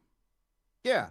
So again, my recommendation, or what I did myself, not a financial advisor, just some dude on the internet, is I got my physical stacks of physical and gold to places where I felt comfortable. Yeah. And on my channel, I've said forever that gold and silver is not an investment. If you buy it to flip it within weeks or months, you're probably going to lose unless you're in unique times. But I did say I believe there's a opportunity of a generation coming to where temporarily putting your money into gold and silver could have similar returns to that of an investment. So that's my on physical gold and silver. Now, once I got to a point where I felt comfortable, and for me that was 50, at the time it was 5,700 troy ounces. Now I'm at about 5,100 troy ounces of silver and like 5 ounces of gold. I did start to put some small funding into golden or into mining stocks. I did start to do that. Yeah. And right now my portfolio is up 41.72%. Okay. Nice. So I don't put a lot in there. I put the money in there that I'm willing to lose, so to speak. But I do think there's opportunities as long as it's in gold and silver and it's not super speculative companies. That's what I was thinking. Because if I thought gold and silver were going to do what I thought they were, and I've been hardcore and steadfast for 10 plus years, I thought also there'll be some opportunities like you mentioned. So, yes, I am playing around with the stocks. But, folks, if you don't hold it, you don't own it. And then nothing beats having that physical stack of gold and silver. And when Amen. you look at stuff like SILJ, or There's even a the different, leveraged one too. Yeah.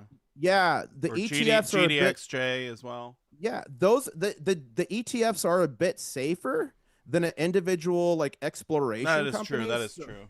it's a bit safer, but it's still risky. Yeah. Okay, so Yeah. be responsible and never get leveraged. Don't get leveraged. You'll get I the bankers will destroy you in 10 seconds. Do not get leveraged. yeah, and when everyone is hearing about it, you know that maybe that's maybe not the time to be getting all in. We got a few more super chats. Actually, I want to go through these. One more question: if and when the price of silver hits over $300 an ounce, do you think society will finally acknowledge the inflation issue, or is that somewhat happening now? Mm-mm. Mm-mm. I don't think Never, so. never. I don't think the government will never acknowledge the inflation issue. Yeah, And a lot of people out there are going to be like, "Man, things are so much more expensive now." But things aren't more expensive. You've lost your the buying power of the US dollar. And I think what happens is they switch us over to another currency. Remember, currencies on average last 30 to 50 years. And the last time our currency changed was in 1971 when Nixon took us off the gold standard. So I think when we're getting to levels than that, I think a new currency will come, but you're not going to know it's a new currency. They're just going to say, hey, we digitized the US dollar and everyone gets this wallet now. So I don't think yeah, the government ever admits it's a problem from inflation. It will be spun. That's what yeah. I think. Keith, thank you for the $10 super chat. He's got a really interesting question. He says, "I have crippling credit card debt." Sorry to hear about that. But he Yep. says it could be paid off by selling the vast majority of my silver. Is it better to sell, pay off, and rebuild the silver later, or stop buying silver and focus on paying debt slowly? That's interesting. Well, I will say first and foremost, we're not financial advisors. Are you a financial coach? Have you signed up for that international stacker, or have you looked into that at all? I haven't, but like my opinion on that is I get that monkey off your back. That's my opinion. Yeah, Get that monkey off your back. You still have a little bit of your stack left. Again, not a financial advisor. All your decisions are yours and yours alone. But like by holding that debt, you're going to keep getting hit and you are paying. paying for it. Yeah, You're paying for it. You're paying an interest. It's causing you stress. It might be causing you stress in your relationships. So, although I don't agree with everything Dave Ramsey says, I'll put on my Dave Ramsey hat for this one and say, like, get the monkey off your back. And if you don't want to do the whole thing, maybe take out 2/3 of it. But yeah, debt is not good. Debt is evil. It's literally enslaving you. So again, not a financial advisor, but anytime friends or family or viewers ask me, my default is get that debt out of there. You'll still have some silver. You can keep building it back up. You can do different things, but you'll be in a much better place because when you're in that much debt, you're a couple payments away from going to from getting sued, from getting things levied against you. It's not a good situation to be in. And the last thing you want to have to do is try to declare bankruptcy and find out a lot of that debt might be unbankruptable. You know what I mean? yeah, yeah. No, I don't. My wife and I, we don't have any credit card debt or school loans or anything like that. And honestly, like I have had credit card debt in the past, and you're literally paying the bank money to have debt. So Mm-hmm. that's like yeah, you are enslaved by it. So like I said earlier, my minimum amount of silver that I think everyone needs to hold is 40 ounces. So I would keep 40 ounces. If you could keep 40 ounces in reserve, maybe take the rest, pay down that debt, and then you could focus on stacking. You're going to find actually that you'll be able to stack and rebuild pretty quickly when you're not paying Yeah. for the interest. Yeah. So yeah, maybe crush that. Okay, we do. I was able to pull up that big super chat. Thank you so much. I think it's like 20 US dollars or something. But from the Heinz baked, I guess. I don't know. It will dip on Monday, talking about silver, then continue to rise throughout the week. It will hit 120 by early February. That's what they're saying. It's possible. It's It's possible. possible. We could hit 120 on Monday. I mean, look at this chart, International Stacker. I got it pulled up here, the 5-year chart. Doesn't this look like parabolic to you? I Like, mean, if you just showed me the chart, I'd be like, oh, is this some new meme coin? yeah. If you didn't know it was silver, you're like, oh, is this? Yeah, yeah. Some Do me a favor, though. Click all time chart. Click all time chart. dude. Even on the all time, look at it. Let's see all You time. got Let's these, see all but then time. boom. I mean, it looks even more parabolic. It Yeah, looks yeah. insane, dude. But it Um, correct for inflation, though. Find a chart like this that's corrected for inflation. It's going to look very different. yeah, I know. Yeah, I could try and find one. Yeah, let me try and pull up the inflation. Hey, can I say something real quick? Yeah, go ahead. I just want to thank everyone. I just got over 56,000 subscribers, so thank you guys. I'm sure that's people from this live stream, so I really Sick. appreciate the support. Thank you, 56,000. Let's go. And we did hit 400K on this channel. Uh, Congrats, bro. Congrats. Thank you so much. And yeah, it's been a crazy ride, but yeah, definitely hit that subscribe button because I looked the other day and only I think it was 30% were subscribed or something. Like Yeah. like 70% of the viewers are not subscribed. So smash that Mhm. subscribe button. We're trying to get to 500,000 this year. Okay, I do have an adjusted for inflation chart. There's some ads and whatever, but you could see it does look a lot different. Okay, I want to ask you about this international stacker. This is on Mhm. macro trends, Mhm. and they've got the inflation adjusted high of about 145, 146 back in February 1980. You were saying it was like 208. I've seen other charts. Of today's dollars. So it'd have to be a different chart. So back on the last chart, that high would be at 208 of today's dollars, but this is showing the inflation adjusted, so it's different. You get it? Yeah. So, but still, this was one of the reasons why I said that silver could go to 150. Uh, Mhm. Looking at this, I mean, I think we could crush it. I honestly do. I mean, Mhm. we're going parabolic, bro. Let me pull it back up. We're going Put on your parabolic. seatbelts. Put on your shoulder. Put on your shoulder restraints. We're going. But seriously though, like we're living through crazy times. I mean, This is a once in a lifetime opportunity, a generational opportunity. yeah.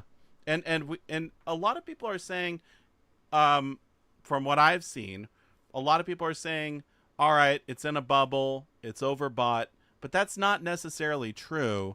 Um, we've been talking about manipulation. We've been talking about silver being chained down, being held back for literally decades. So Hmm. this is a repricing to where Hmm. silver should have been. That's what I've been saying on my channel. Silver Hmm. should have been this high all along, right?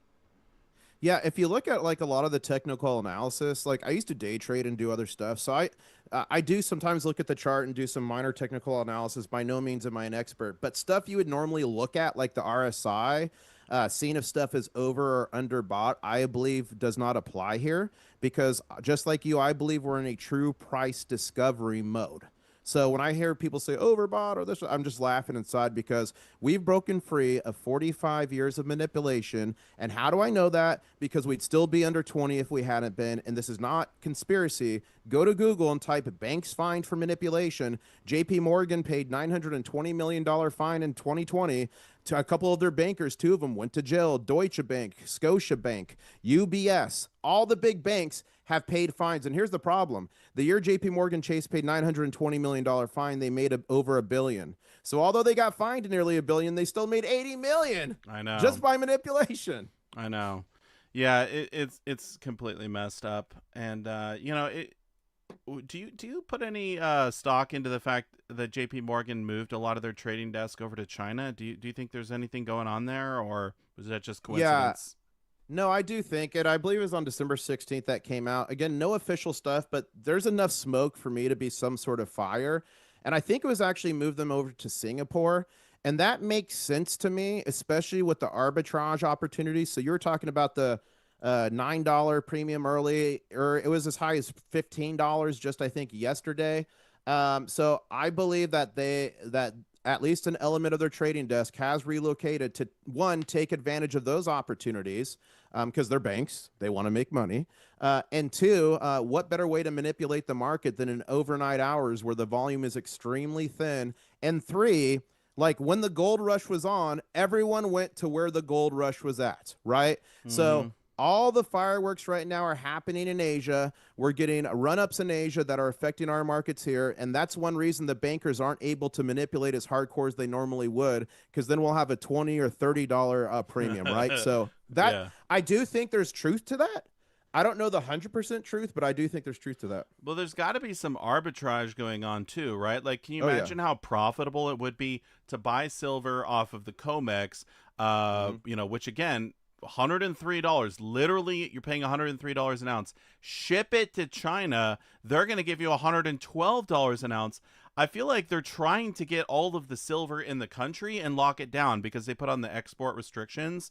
And Yep. obviously, they need silver for industry. A lot of stuff gets made in China. Big surprise. Yep. So, I don't know. I feel like this is a strategic plan on their part where they're just bidding it Yep. up. They're saying, I don't care what the price is. We need to get silver in the country because it's getting repriced.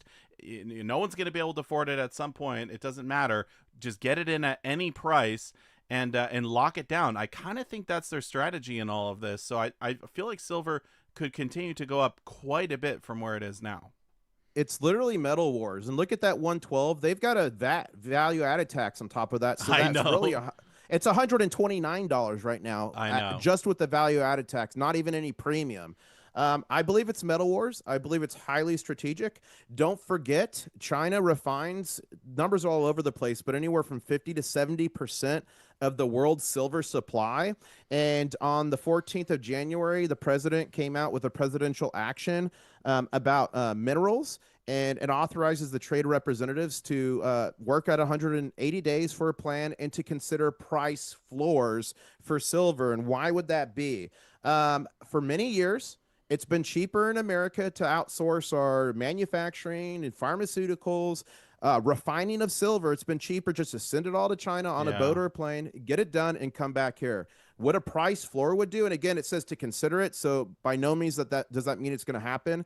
But what that would do is set a bottom minimum price to make it financially to make it make financial sense for companies to open smelters and refineries here, knowing that they're going to be making enough on silver to be able to do it here. Because in all fairness, the last 45 years, it's been such manipulation. It has not been profitable on the large scale to do large scale refining and smelting here like how they do in China. So this is a war.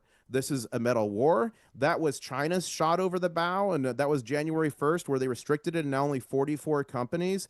That, by the way, only 44 companies can export it, and those 44 companies have to have something like 80 tons of silver. They have Wow. to be huge companies can do it. So what are we doing as our shot across the bow? Okay, maybe we'll set a price floor so then all of a sudden you're not refining 70% of the world's silver anymore. We'll keep ours in America, and maybe we'll start refining other countries that's traditionally sent to you and give them better terms. So a lot of this stuff is this is actual warfare we're seeing, but it's warfare with markets and words and executive actions versus bullets and bombs. Does that make sense? Yeah.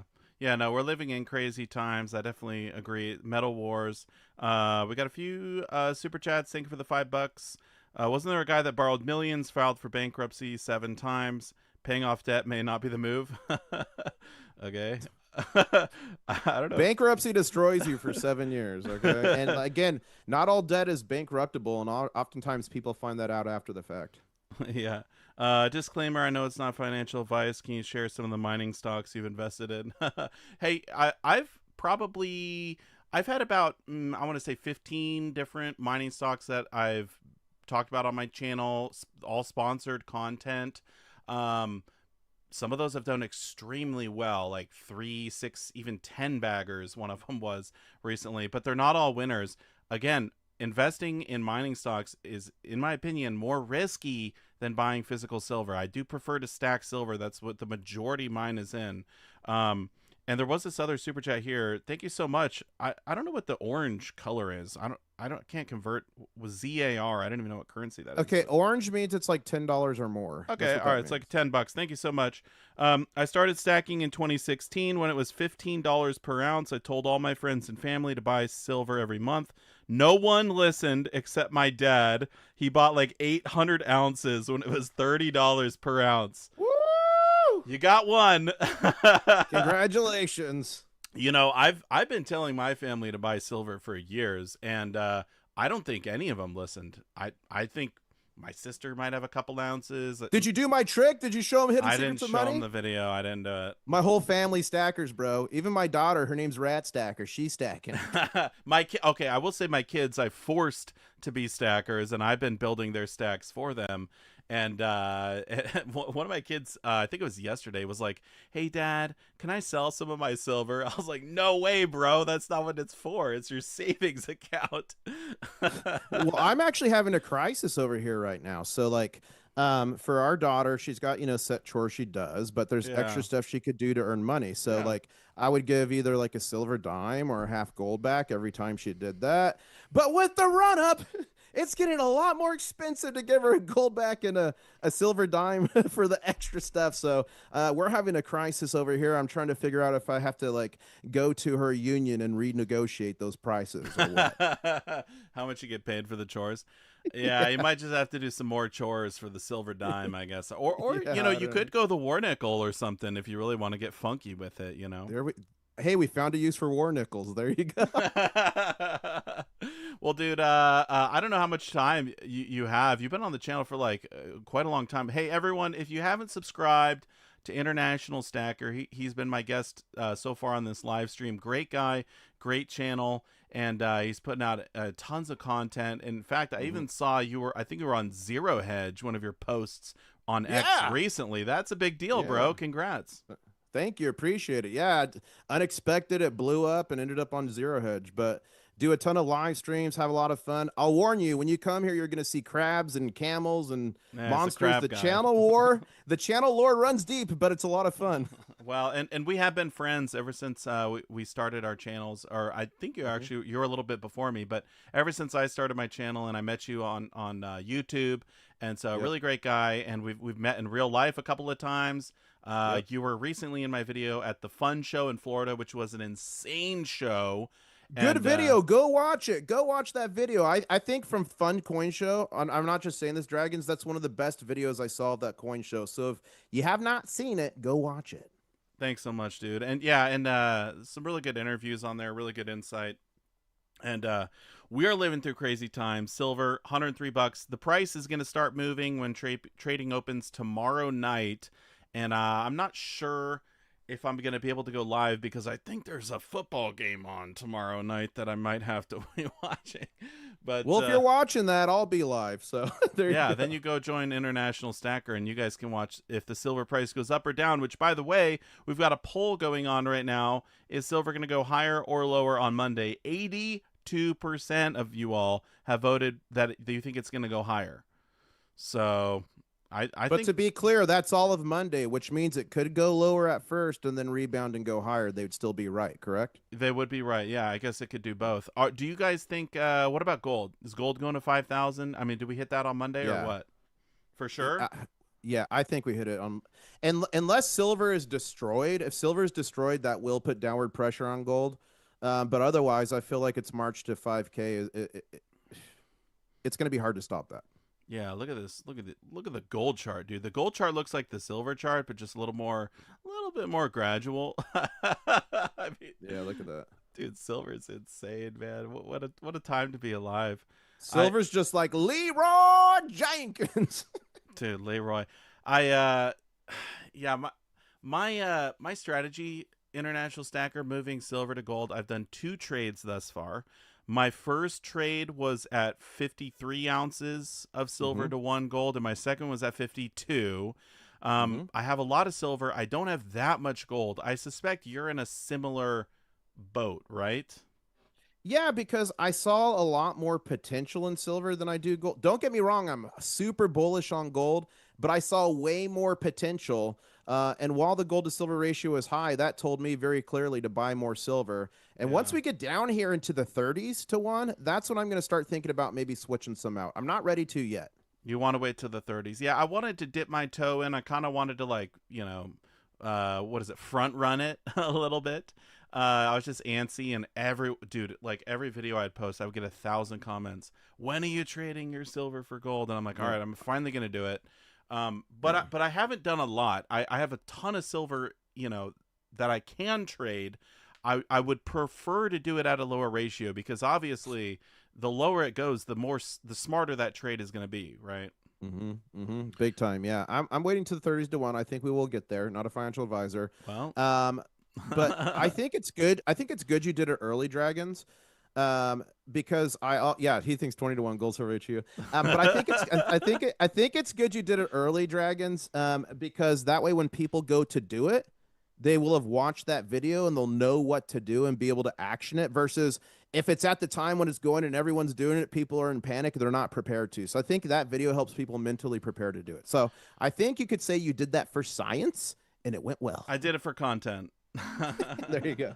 Yeah, I did it for content, and the thing is too is like one thing I have realized is a lot of the times that I go into my local coin shop and I look, they don't even have any gold.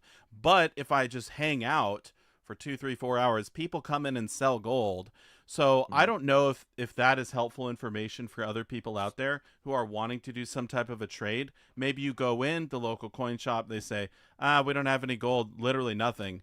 But you go, okay, can I hang out or can I come back? Or how about, can you text me when someone sells you gold? Because likely, more likely than not, someone's going to sell them gold that day and just say, "Hey, I'm going to go hang out at Starbucks.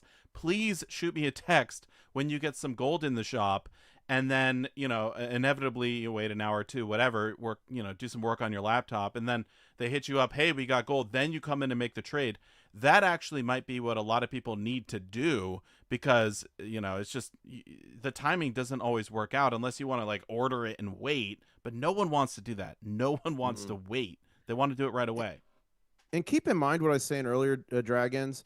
Um, we still got to eat through a lot of this glut of silver, and I that's again know. why some coin shops are paying under spot significantly for it. So as we work through, everyone just type into Google innovation adoption curve, and you'll see what I'm talking about. I believe we're still on the left side of that curve between and early adopters and innovators.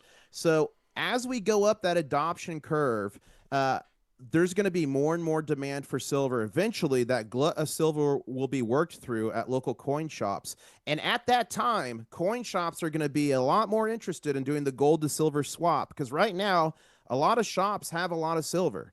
But at that time, there's going to be a lot of demand for silver. So if you're able to do the gold to silver ratio swap, not a financial advisor, around that time, you're going to probably get more bang for your buck. And you Yeah. might even win some additional extra silver. It's some coin shops will trade you one for one, some won't. Some are going to tax you a little bit and like keep 1 ounce back. So just keep that in mind. It's going to be easier and easier to do that and get shops to want to do that. The more demand, the more buying, and the less supply, at least in the United States, of silver. uh David in the chat, if I had an ounce every time I heard one of these YouTubers say not a financial advisor, We you'd be have to, or we'll get sued into oblivion. He told me to sell my kidney for a kilo of you'd silver. be you'd be rich. Now I'm on dialysis. Thank you for the super chat. Will gold ever drop whilst silver goes higher? A lot of the time they do move in tandem, and one of the reasons is the dollar is getting obliterated right now, which is great for Mm-hmm. precious metals. But yeah, I suppose it is possible if we get to the scenario where like we've all been talking about this for years, how we're running out of silver, right? There's so much demand for silver, they're not mining enough. If we get to the point where everything settles down geopolitically, and on that front, metals are kind of like, all right, we're fine, and they want to go sideways or even down. But silver is in this unique scenario where there's so much demand for it, and there literally is not enough silver to fulfill all the demand. They were predicting solar panels alone would eat up all of the silver mined in like 20 years from now. And that's not even talking about silver batteries or the AI data centers or all these other new things. So I think we Mm-hmm. could get to a point where we see gold going down and silver going up, if things chill out, which I don't expect that they will. I don't foresee world peace, but I think it would be a unique scenario and probably not on the horizon for this year. Wouldn't you agree? Yeah, no, I totally agree. I totally agree. And remember, the way that gold to silver ratio closes is either silver goes quicker than gold, or Yeah. silver moves and gold doesn't, right? So I think Yeah. it's totally possible. And if we didn't have the industrial demand driver behind silver, I might not think that. But to me, it's obvious that it will eventually happen, whether it's just a momentary or more sustained, just because of the physical demand for silver in electronics and EVs, et cetera. And that demand is only going up. Yeah. Yeah, no, I agree. I think it's going to continue to go up. I think demand for copper is going to go up as well. I think, copper's Mm. at an all-time high. So I think gold, silver, and copper. I mean, the metals that they're going to win at the Olympics coming up, I think all three of those are going to be a good play in for decades to come.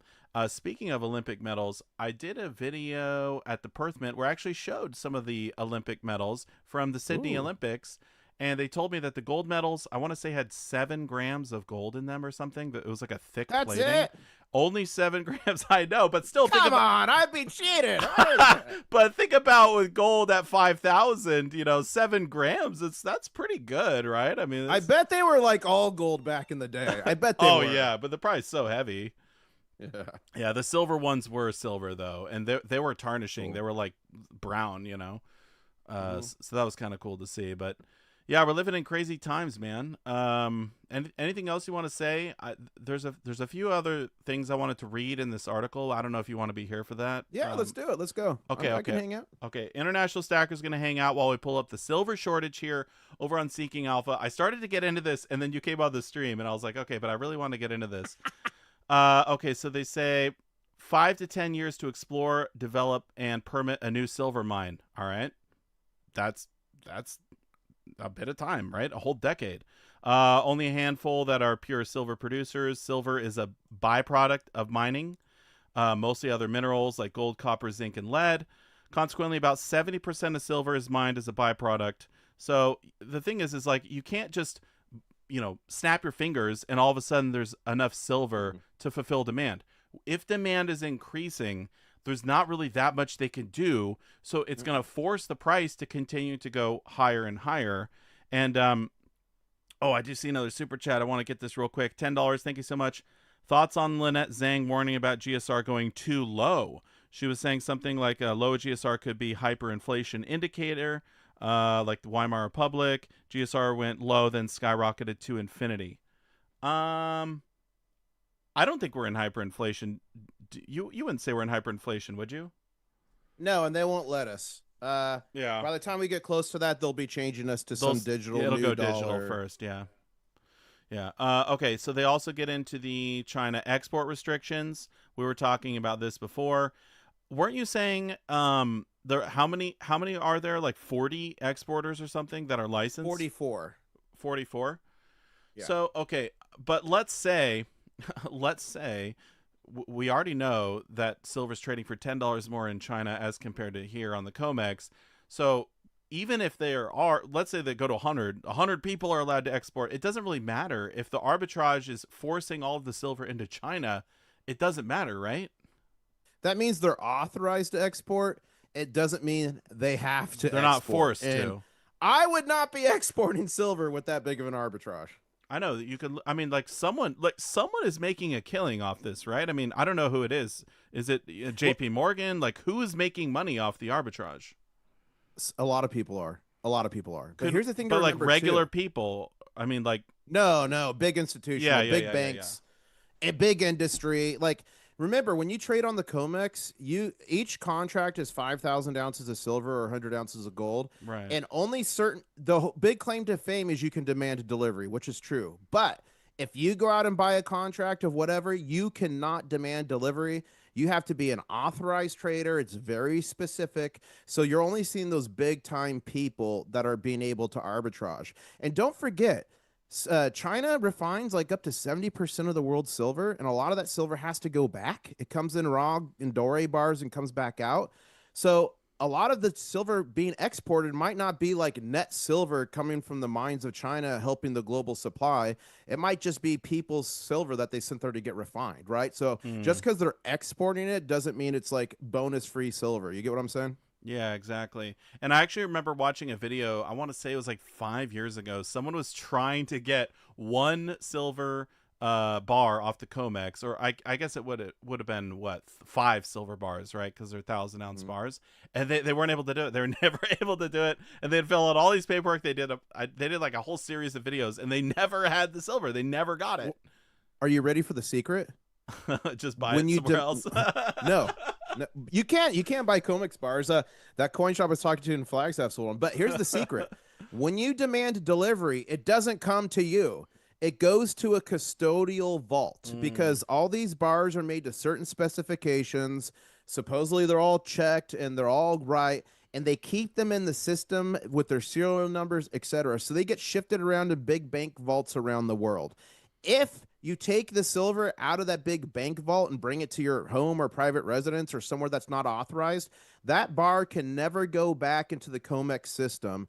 or LBMA or Shanghai Futures Exchange. It had to be melted down and remade to the Wow. specifications to even get back in. So when people or institutions demand delivery, it's literally being shifted from one vault to another vault. And sometimes that happens in the same vault. Yeah. Sometimes they just change the tag in the system of who owns these serial Or numbers. they add another tag. Yeah. Or they're like, we'll just loan this bar out to 10 more people. No harm, no foul. Yeah, there's like 40 people have a sticky note on one silver bar. It could be, dude. It could be. I need my delivery. They're like, what silver? Okay. You remember that commercial? I want my money and I want it now. Yeah, JG Wentworth. Yeah. Back in the day 877 of cash now. commercials, man. I mean, you're dating us. I Okay. know. Okay. So increasing demand for silver. Let's see. Increasing demand for silver being fueled by exponential growth in electronics. Silver, the most electronically conductive commodity available. Let's see. Demanded widely. And then here we go. So they're building the case for silver right now. So photovoltaics, solar panels. Look how much silver is being consumed annually, 200 million ounces. And again, they only mined like what, 800 million ounces last year. So a quarter of all the silver coming out of the ground is going just into solar, and solar isn't even like hitting its peak right now. It's not even in Mm-mm. stride. Solar is still kind of like, oh yeah, solar, okay, like not that many people are doing it, and I get it. It looks ugly on your roof. It costs a lot more when you want to, redo your roof, etc. I get it. Like, trust me. And there's like fees, Dude, and the Tesla solar is amazing. Have you seen it? It I have looks like not. just I'm sure it's so shingles, expensive, though. I'm sure. but it's amazing. It looks really nice. So they're going to have solutions to that, is my point. Yeah, they'll figure it out, or people put it in fields or whatever. And Yeah. I don't know. I guess solar is like maybe the future or whatever, but I don't know. I'm not a huge believer in it. That being said, I have had solar panels before, There but you go. it was not a good experience. I don't know that I would do it again. Okay, and then look at this. So the Samsung developed the prototype solid state battery pack. I've talked about this before on my channel. A whole kilo of silver in every battery. So okay, think about EVs, right? People like them. They are fun to drive. If you've been in a Tesla or maybe just in an Uber in it, they're pretty fun. A whole kilo of silver in each one. If they come out with this new battery, which is supposed to come out in the next few years, 600 miles, and they can charge it in 9 minutes. But it That's needs a game changer. but it needs a kilo of silver. So I was reading that these alone will eat up the entire global supply of silver, like all silver mined, if they switch over all EVs to this new battery. Like every ounce of silver would need to go to just this. So not even solar panels, not even the AI data centers, not stackers, literally just this. So I know there's a lot of battery tech out there, and is this actually going to be a reality? Maybe, maybe not, but this would be huge, don't you think? I mean, silver would have to go much higher. I mean, it's enough so of a reality for Samsung to cut an agreement with a mine down in Mexico. It wasn't a huge deal. I think it was only like $10 million or something. But imagine this, dude. We have problems with people like stealing catalytic converters. Are they going to start robbing batteries if this happens? What do you think? I actually think they would. Although the battery is like the whole bottom of the car, so they'll have to cut out a lot. I'm sure it's like a honeycomb or something. Yeah, probably. Another $10 super chat. Thank you so much. If the dollar converts to digital currency to avoid hyperinflation, what about the bills? Like, I guess they mean the physical, like dollar bills. Do you think they will do something like certificates, turn your physical bills for digital currency? Um, yeah, I suppose they might. Like, hey, bring in your $10 bills and we'll exchange it. Hmm. Um, Hmm. I don't see why they wouldn't. Didn't they do that with the silver and gold certificates? Yeah. You had Yeah. to You had a certain trade date them to in. Yeah, you had a certain date to trade them in, and they would do it. They would do something like that. And then if they start talking about whatever the new currency system would be, tying it to something, because everyone's going to demand that at that point. Yeah. I don't think it's going to be gold or silver. I think it's going to be a stable coin that maybe they say is attached to gold or silver in some way. But yeah, A lot of traditionally, smoke and mirrors. every time the monetary system is changes around the world, and at least in the United States, they did give a period for you to trade in your old bills to get the new shiny, better ones. Yeah, and they will force people. This is something I have talked about too. They're going to force people into the new currency, Mhm. whatever it ends up being. You're not going to have a choice because they're going to say, To pay your taxes, you have to pay it in the new currency. To get your tax refund, to get your stimulus check, you have to take it in the new currency. What about everyone in the military? You're getting paid in the new currency. Everyone on Social Security, you're getting paid in the new currency. So they're going to force everyone to use it. It's not going to be a choice. So, and people will take it. If they give you a $10,000 stimulus check and say, well, you have to open up a bank with a central bank to get it, everyone's going to do it. No one's going to say no to that.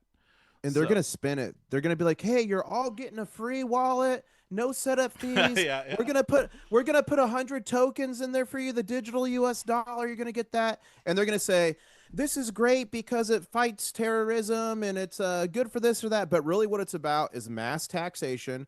You go to buy something at a garage sale and sell something, all of a sudden you're paying tax on that. It's about total tracking and total control. And not saying this administration or the next administration or the administration after that would do that, but I'll tell you what, if you put the tools in there for people to take full control, eventually, sooner or later, today or tomorrow or next year, someone's going to do it. I mean, Yep. look what happened with the truckers up in Canada. They I shut down know. their crypto wallets. That was crazy, and that was like a beta test for what's to come. And think how effective they would have been if their currency up there was like what we're talking about right now.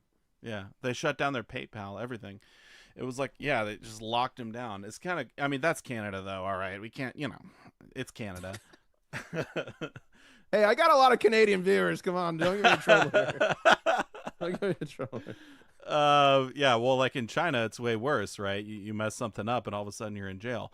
All right, Yeah, exactly. okay, so this is a big thing that happened last year. We all talked about it on our channels. November 2025. It was delayed, actually. I believe it was supposed to happen in October, but because of the government shutdown or whatever, it sort of got pushed back a little bit for the critical mineral designation. But anyway, the United States finally designated silver as a critical mineral. So here's the thing. Silver, they can put tariffs on it. I don't know that they will. I don't know that they will. I think Trump might threaten it at some point. He did put tariffs on refined copper, and when he did, it went down 20% that day. Literally a 20% haircut, but it's climbed back, and now it's higher than it was. So I'm not sure what would happen if they put tariffs on silver. I think it's possible it gets a big haircut. Something would happen, but then again, I feel like the price would probably go up. But initially, it might get that dip. I don't know. Do you think it would do the same thing as copper, IS, or do you think it would go up? I don't think he'll put it. If he put a tariff on it, it'd be like very short term because we don't mine enough silver here to put a tariff Well, on it. I Like know that's what I'm saying. we We need and it. We we literally mine. need it. Yeah, and we mine a lot of copper. And what a lot of people don't get is only about 18% of the silver mined in the United States is from an or in the world is from an actual silver mine, a pure silver Right. play. Okay. The majority of silver comes out of copper mines and gold mines, et cetera, et cetera. So we mine a lot of copper. We don't mine a lot of silver. So I think it would be hard to put a tariff on it. And I think that would skyrocket the price because like scarcity on steroids would be my opinion. Yeah. Yeah, I don't think they will. But if they did, it'll be interesting to see. Certainly something big would happen, up or down. Either way, Mhm. copper is now a lot higher than it was when they put the tariff on it. So, And um, a lot of times when stuff happens, like a lot of times everything will default go down, and then you'll have gold or silver or whatever start to snap out of it and move up. So if there's right. a huge market crash, if we got like a Oh, yeah. Black Friday and the whole stock market's crashing, you will see gold and silver go down initially, but traditionally what we've seen is then they'll start to tick back up. So a lot of times when you have a big move in the market, it affects a lot of assets in ways that they're not going to keep going, if that makes sense. Yeah.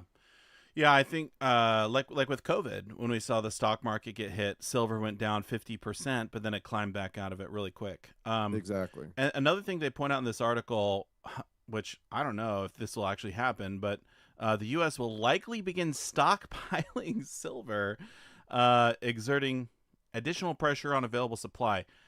If the U.S. puts out a statement like, "Hey, we are actually stockpiling silver," or I don't know, we're taking over the SLV vault to the iShares Silver Trust. I don't know how many ounces are supposed to be there, like 600 million or something. Like, hey, we're just gonna take that over. I don't know. Maybe they would do it all behind the scenes, but if they do like publicly say that they're stockpiling silver, I think this could be extremely bullish. Don't you agree? I mean, yeah, and if you read the tea leaves, they've kind of already said it, right? The Trump got Congress to authorize $2 billion, authorized bipartisan, something impossible to do these days. Yeah. It got approved $2 billion to start stockpiling critical minerals, of which silver and copper and uranium are all critical minerals now. They got added in December. So I believe they're already stacking. And I just watched, there's a good video that just came out. It's of the minerals form, and it's in Saudi Arabia. You can find it on YouTube. The special advisor to the president is on there, and also the National Security Council. His name is something Mooley. I forget his name. Anyways, he's a mining executive that they brought in to run this, and he was talking about how mining has been neglected in the United States. And he's not just talking about silver and gold, he's talking about all mining with critical minerals. So, Dragons, if you haven't seen that, everyone watching, go watch that, even if it's just the first 5 minutes. I'll try to find the link to it, but it's illuminating, and it is extremely bullish for mining. And he literally says in there, they're stockpiling critical minerals, they're increasing protections for miners and making it profitable, because for such a long time it has not been in the United States. It's extremely bullish. Yeah. Yeah, no, definitely check that out. And okay, next up we've got currency debasement. Dude, this is like they're laying down basically like if you had a family member who's okay, what's the deal with silver? They're basically laying out the whole blueprint here. So they're saying, okay, as the US continues to print money, many investors hedge their portfolios with hard assets that do not debase. Okay, you cannot print silver, you cannot print gold. The chart below illustrates growth in the M2 money supply, which has been accelerating in recent years. Silver is both a precious and monetary metal, provides more than ample hedge to currency debasement. So yeah, both silver and gold, great thing to hold when we're seeing this. This is the currency supply going up, right? So if we want to talk about inflation, if you want to talk about, what is the classic definition? It's just expansion of the money supply, or currency supply rather. So you print more dollars, that is literally inflation, and it's going to guarantee make the dollars worth less. They actually have a goal. The government wants the dollar to be worth less and less every single year. They have a goal. They want it to go down by only 2%. All right? Right now it's worse than that, but that's their goal. So it's a no-brainer to buy and hold precious metals as opposed to dollars, because if you're holding dollars, you're guaranteed to lose, right? Mm-hmm. Yeah, and it's 2% year. And by the way, Their I know goal. a lot of people. Yeah, I know a lot of people don't know this, but the Federal Reserve is not federal. It's a private entity. It's not federal. It's not part of the government. And on their website, not conspiracy, it says their goal is 2% inflation. It's much worse. And here's the funny thing, Dragons. Since they put that on, in their policy, they've changed how we measure inflation multiple times. So the 2% inflation of today is actually much higher than the 2% inflation from 10 years ago. So it's a hidden tax. It's a way to rob the middle class. And that's why gold and silver is so important. It's your paradigm. It's your way to step out of the system and protect your buying power. Protect your wealth, not a financial advisor. Someone just got another ounce of silver. It's like the drinking games, right? But you have to just buy another ounce every time they say I'm not a financial advisor. You just add it to your cart. Yeah. Okay, I'm gonna go back to the regular Q&A now, and I want to try and field some of these. I know there's like literally a million questions in here, and I appreciate all your guys' questions, but we're gonna try and rapid fire a few of them. Okay, what GSR are you waiting for to change silver for gold? I've already said I've done a few of them right around 50. I would like to do more as it creeps down into the lower 40s. Ideally, the lower the better. You're waiting for 30s, right, International Stacker? Yeah, in the 30s, anywhere in the 30s, and it will depend on what the market looks like So at that time when I pull the trigger. okay, quick question. If the paper GSR is like 39, but you go into the coin shop, they say, I'm going to need 43 ounces of silver. Are you not doing the trade, or are you going to do it? I'm not doing the trade. You want No. the actual amount of silver, less than 2 tubes of silver for an ounce of gold. You're not doing it Yeah. before that. No, it has to be in the 30s. And again, I'll look at the market, and hopefully it's matching up with the time we're eating that glut of silver, and maybe I can get even a little bit more out of it. Yeah, I mean, but you're not going to do all of your silver, right? You're just going to do a few trades. No. What's your plan? I'll probably move 20% of my stack into gold. Wow. all at once, or you're going to try and do it all at once, or a little bit at a time? Depending on what it's looking like. If I think it's an opportunity, I'll do it all at once. But if I think we might go lower, then I'll dollar cost average into it. But I'm willing to YOLO 20% of my stack into gold and silver in the 30s if I think it's the right opportunity and it's beneficial. And I just see that as a security play because I still see silver just it. I'm so bullish on silver, it's crazy. Yeah. But that would be a pure security play to eventually somewhere in the future when the GSR returns back to higher, then I would just switch that back into silver at that point. You get it? Mm-hmm. So I would just be playing the gold to silver ratio with a percentage of my stack. And if it was advantageous, I would do it all at once. I'm not scared to do it. I'm not nervous. Some would say it's not the smartest thing to do, but if I'm in the 30s to one and I'm able to YOLO 20% into there and get the true 30s to one wherever I'm at, I'll be happy with that, even if it goes lower the next week because I only did 20%. How many? Okay, let's say it goes to 15 to 1, like it did back in 1979, or 1980, rather. If it hits 15 to 1, how much silver are you keeping? What percentage? Like, I'd probably keeping do 10%? another 10%, so I'd end up with 30% total Dang. transferred. I Yeah. think I would get rid of at least half of my silver, I think. I think a lot of the like my barterable stuff, I'm gonna try and hold forever till I die. But I think a lot of like my silver eagles and stuff, if it goes that low, man, think about it. Literally 15 silver eagles for a gold eagle. Can you imagine? My mouth is watering right now. But think about this, Dragons. What if it goes to We just seven? spoke ab- we Yeah, just spoke about we're in a 5-year plus deficit. I We just know. spoke about new mines actually take 10 to 15 years. They can take Yeah. 5 if you get all the permitting waived. There's no quick way out of this, and I think we'll be to the 30s to 1 a whole lot quicker than a new mine gets brought on. So the situation's not getting better anytime soon. Yeah. So that's why I say that, and I would still have 70% of my stack to do whatever I want with as we go even lower. Does that make sense? Yeah. Okay. I said rapid fire, but then it took like 5 minutes on that one question. All right. All right, no, sorry. I'll Let's be try. quick. I'll No, be let's try quick. and get this one really quick.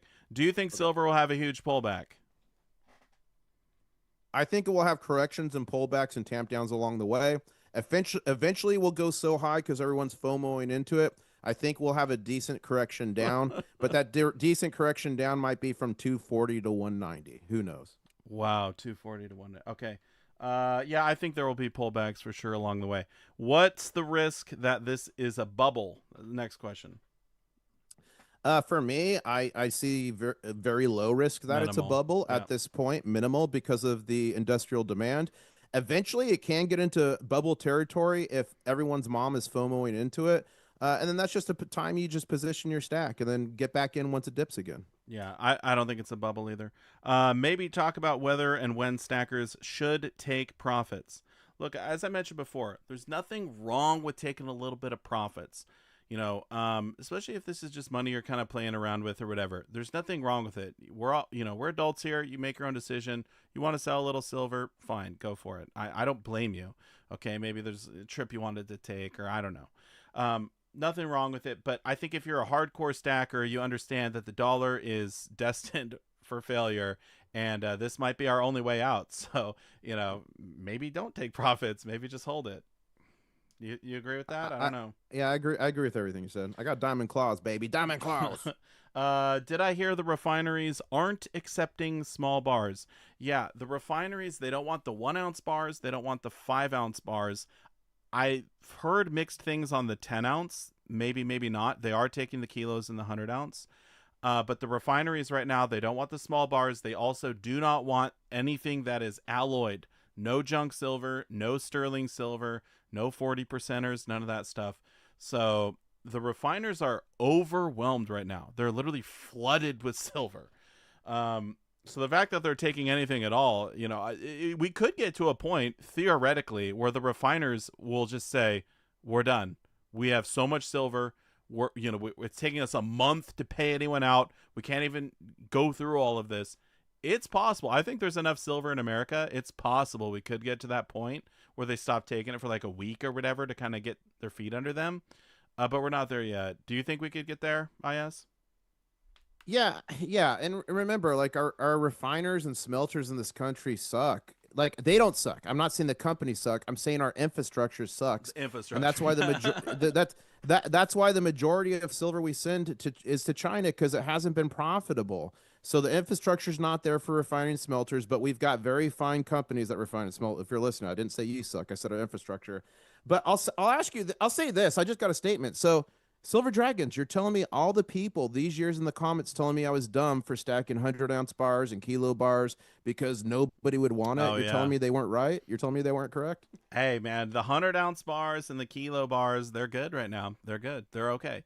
It's Okay. the 1 ounce bars and the 5 ounce and the junk silver apparently that's not doing so hot for the sellbacks. If you're holding, look, the thing is, if you measure your wealth in ounces, it doesn't matter, right? How much dollars could I get for it? Who cares? You know, they offer me $100 for my silver. I'm not taking that because I don't trust the $100. I don't want it. I would rather have the silver. You know, and if you don't trust the $100, are you going to trust 200? Are you going to trust 1,000? What's the difference? It's something you don't trust. Okay, Isn't it crazy though that a 10-ounce bar is $1,000 right now? dude, a It's 10-ounce crazy. bar is 1,000. I was looking. I'm holding a 100-ounce silver bar right now. I'm like, this is 10 grand. Like I bought it for under 2 grand. You know what I That's mean? epic. Epic, bro. Okay, next question. Would you still buy silver at the current $103 an ounce price? Are you still stacking, international stacker? When was the last time you picked up some silver? A couple weeks ago, I am still stacking. I am still buying. I am. I am. I'm not stacking like crazy hard, Yeah, but that's because I kind of had shifted from stacking crazy hard into like putting more into the junior minors and stuff, like we spoke about earlier. So I am still stacking. I am still buying stuff here and there, but I'm not stacking as hard as I was maybe a year ago. But this, if the question is, does this price scare you? The answer for me is no. right. Yeah, I think it's different if you're asking someone who has 5,000 ounces of silver or someone who has 5 ounces of silver. Yeah. You know, once you have more silver than your body weight, you feel a little bit more comfortable with the stack. Oh yeah. Um, okay. Should I sell 20% of my silver portfolio while prices are so good? I personally would not do that. I would not do that. Um, International stacker, you could say the financial advisor thing if you want. Um, Sub dude has to buy another ounce of silver every time you say it, I guess. So go ahead. But no, like I'm not gonna say it. I'm just saying I personally wouldn't. Would you sell the 20%? If he's talking about physical silver, I wouldn't. If he's talking about paper Oh, silver, that's a different SLV. Yeah, discussion. I Yeah. actually sell it and buy some physical maybe. Yeah, that's fine. Not a Bullion. financial advisor, just some dude on the internet. Mark your bingo cards. You just said it for the 10th time. No, okay. Bullion dealer buyback rates are getting farther from spot every week. How long till we see buyback prices closer to spot? It's a great question. I mean, let's say silver goes to like $200 an ounce and the bullion dealer is offering you 150, right? Let's say they're $50 back, or the refiner or your local coin shop. That's still 50% higher from where it is now. So you're like, oh, they're offering me $10 back a spot. Like I had a buddy who sold some silver last week. He got $91 an ounce. All right. And mind you, he bought the silver when it was like 30. Okay. He got $91 an ounce. He was not complaining. It was back a spot quite a bit, but he was not complaining. I mean, what's it going to take for them to be I don't know. I think everything's going to have to settle down, chill out. I mean, I think just demand is so crazy. There's a lot of what is it? Froth. There's a lot like buying and selling going on. There's just so much that I think we're going to need the price to chill out. If it keeps going up, I think they're going to continue to buy more and more back a spot. Don't you agree? I agree, and this is why it's important if you are selling to call around, Yeah, get different opinions. Because 100%. literally yesterday I called like 10 coin shops, and like one of them was paying at spot, and one of them was only paying three back. There was a bunch 10 back, but that's why it's important to call around. But yeah, the more volatile it is, and the quicker we move up, the more you'll see coin shops take precautions to ensure their business survival. Okay. So the quicker it moves, the more you'll see that. But eventually, once the froth settles, like Silver Dragon said, that will start to close. But call around, and even Summit Metals. I had a subscriber send me a text they got 2 days ago from Summit Metals saying we're buying 10-ounce bars at spot right now. So look around, call around if you are going to sell. Don't just go to one coin shop and take whatever they tell you. Yeah, it's like selling a car. And actually, me and my wife, we had this conversation yesterday. If you have a 2005 Honda Civic that you want to sell, all right, I'm just picking a random car. I don't know. It seems like a popular car. If you want to sell it and you want to sell it easily, you want to sell it quickly, you just want to get rid of the thing, get a new car, what have you, you go down to the dealership, right? This is like the coin shop equivalent. You go down there and they're going to offer you way less than if you sell it private party. Okay, so the same is true with silver. If you just want to get rid of it, you don't care, you want to just go down to the local coin shop, they'll buy it, they'll take the risk, they'll have to resell it. You're going to get less than if you sell it private party. Someone's got to do the work, right? If you want to make all the money, you got to do the work. You got to list it on eBay. You got to worry about shipping and PayPal fees and eBay fees, and you got to deal with returns, and you got to deal with all that stuff if you want to make all the money, right? So people complaining like, they're not giving me very much. It's like, it's so much more than it was last week. I don't know what you're complaining about, right? No, Do I'm you with think you. the car analogy is pretty good? I love the car analogy, and the only thing I'll say is if you're selling gold and silver physically, for the love of God, do it in front of a freaking police station. There's a lot of robbers out there. Be careful. If you're selling online, be careful of scams. Do everything to protect yourself. But your analogy is 1,000% on point. And with your permission, I would love to reappropriate that. Go ahead. It was actually my wife who came up. So Silver Dragon's wife is the one that came up with that. Okay. I got probably one of the best questions I've seen all day. And by the way, guys, I probably got to wrap this up in about 10 minutes. So we're going to get through a few more of these. International Stacker, you're the best. If you want to ride out with me for 10 more minutes, let's do it, huh? I got you, bro. Okay. He's going to Passenger finish. seat, I got you. You're going to finish out the stream. We're going strong. Okay, so look at this question from Paul. Refiners keep saying they are overwhelmed, yet supply is supposedly limited because of industrial use. Can both be true? What do you think? Yes. Why? How is that possible that supply is limited, but the refiners are swamped? They can't even take any more silver. They have so much silver, but we don't have enough for industry? How does that make sense? We're on two different markets here. So an example of this is when we go into backwardation on silver in the chart, which is where the silver futures price is cheaper than the spot price.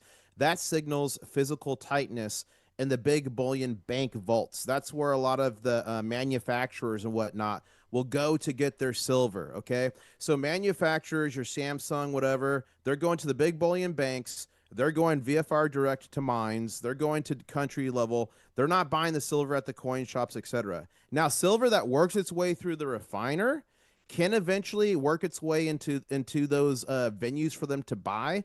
But again, our refinery and smelter infrastructure in this country is not good. It's very small because of how suppressed silver has been, and that's why a lot of silver is flowing to China to be refined and then sent back out. So we have a silver surplus currently on the ground in the United States in our local coin shops, but that's not the same. A lot of places around the world are filling the physical drain, and again, the manufacturers buy from a completely different pool.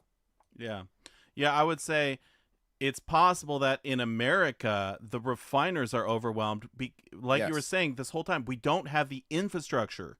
We don't have the capacity to refine all this silver that's just flooding them.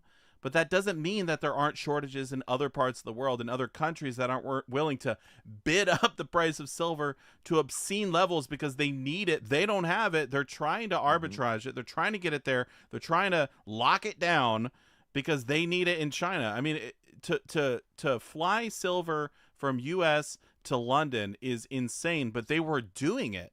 And vice versa. They were flying it on planes. We're talking like American Airlines, Iceland Air, I don't know, whatever. Malaysian, maybe not that one. It wouldn't make it. But there were literally... Sorry, too soon. No, they Insensitive joke there. My bad, guys. My bad. They were literally flying silver across the pond. That is unheard of. It's been happening for the past couple of years now. It used to always go by boat. It was only gold that they were flying over. Now it's silver because of arbitrage, because of things like this.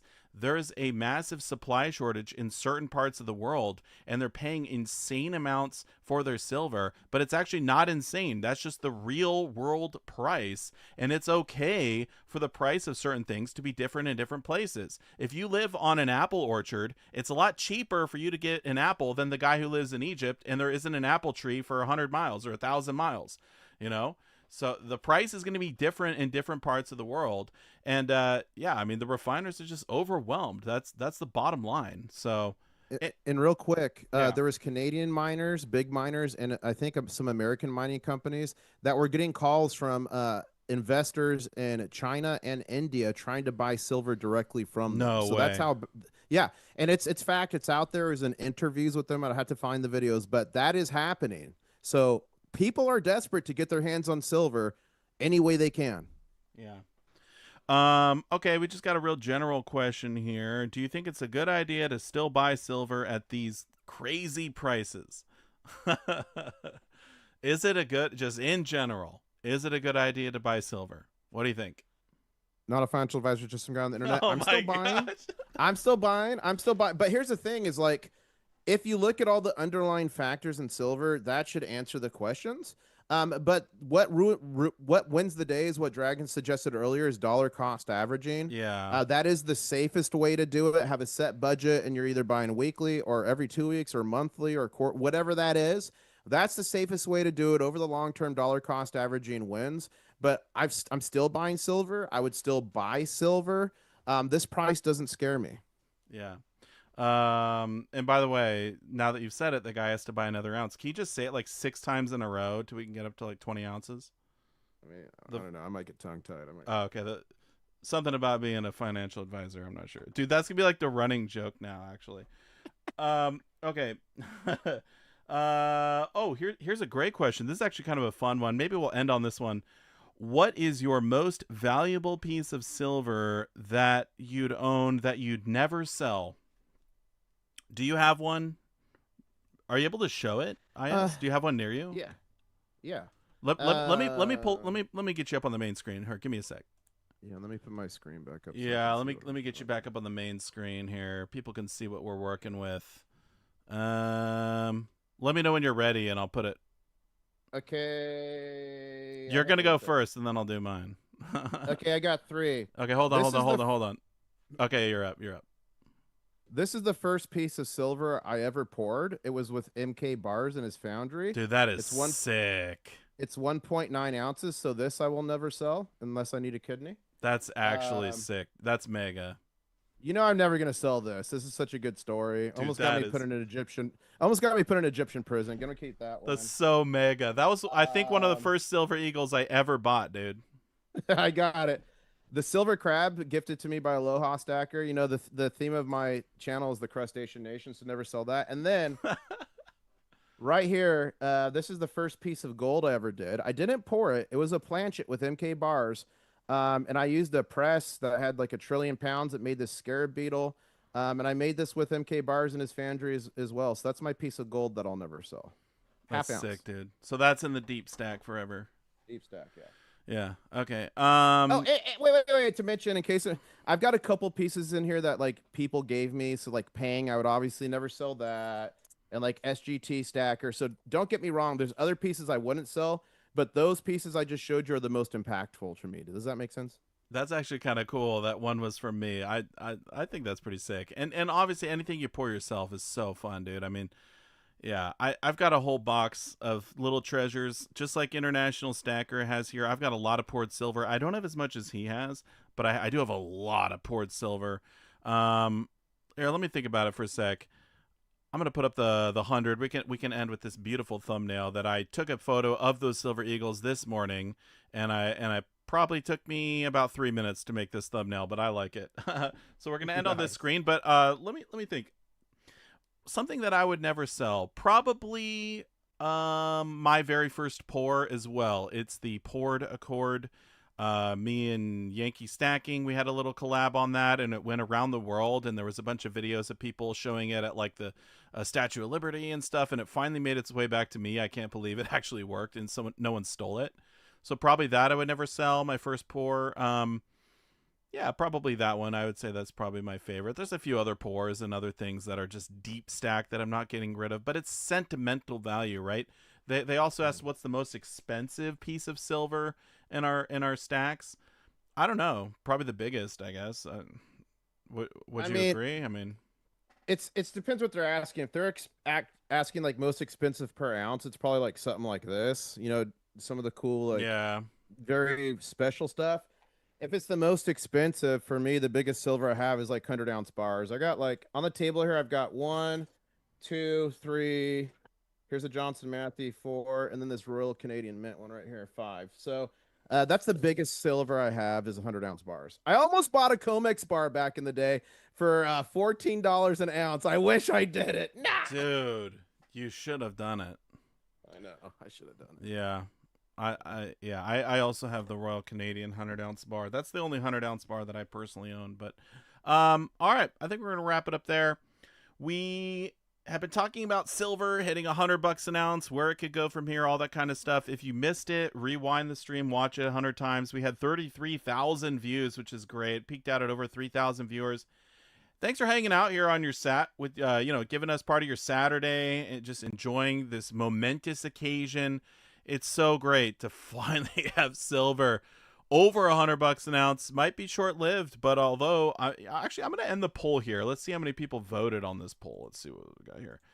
End of the poll. Looks like 81% of you said silver is going to be going higher on Monday.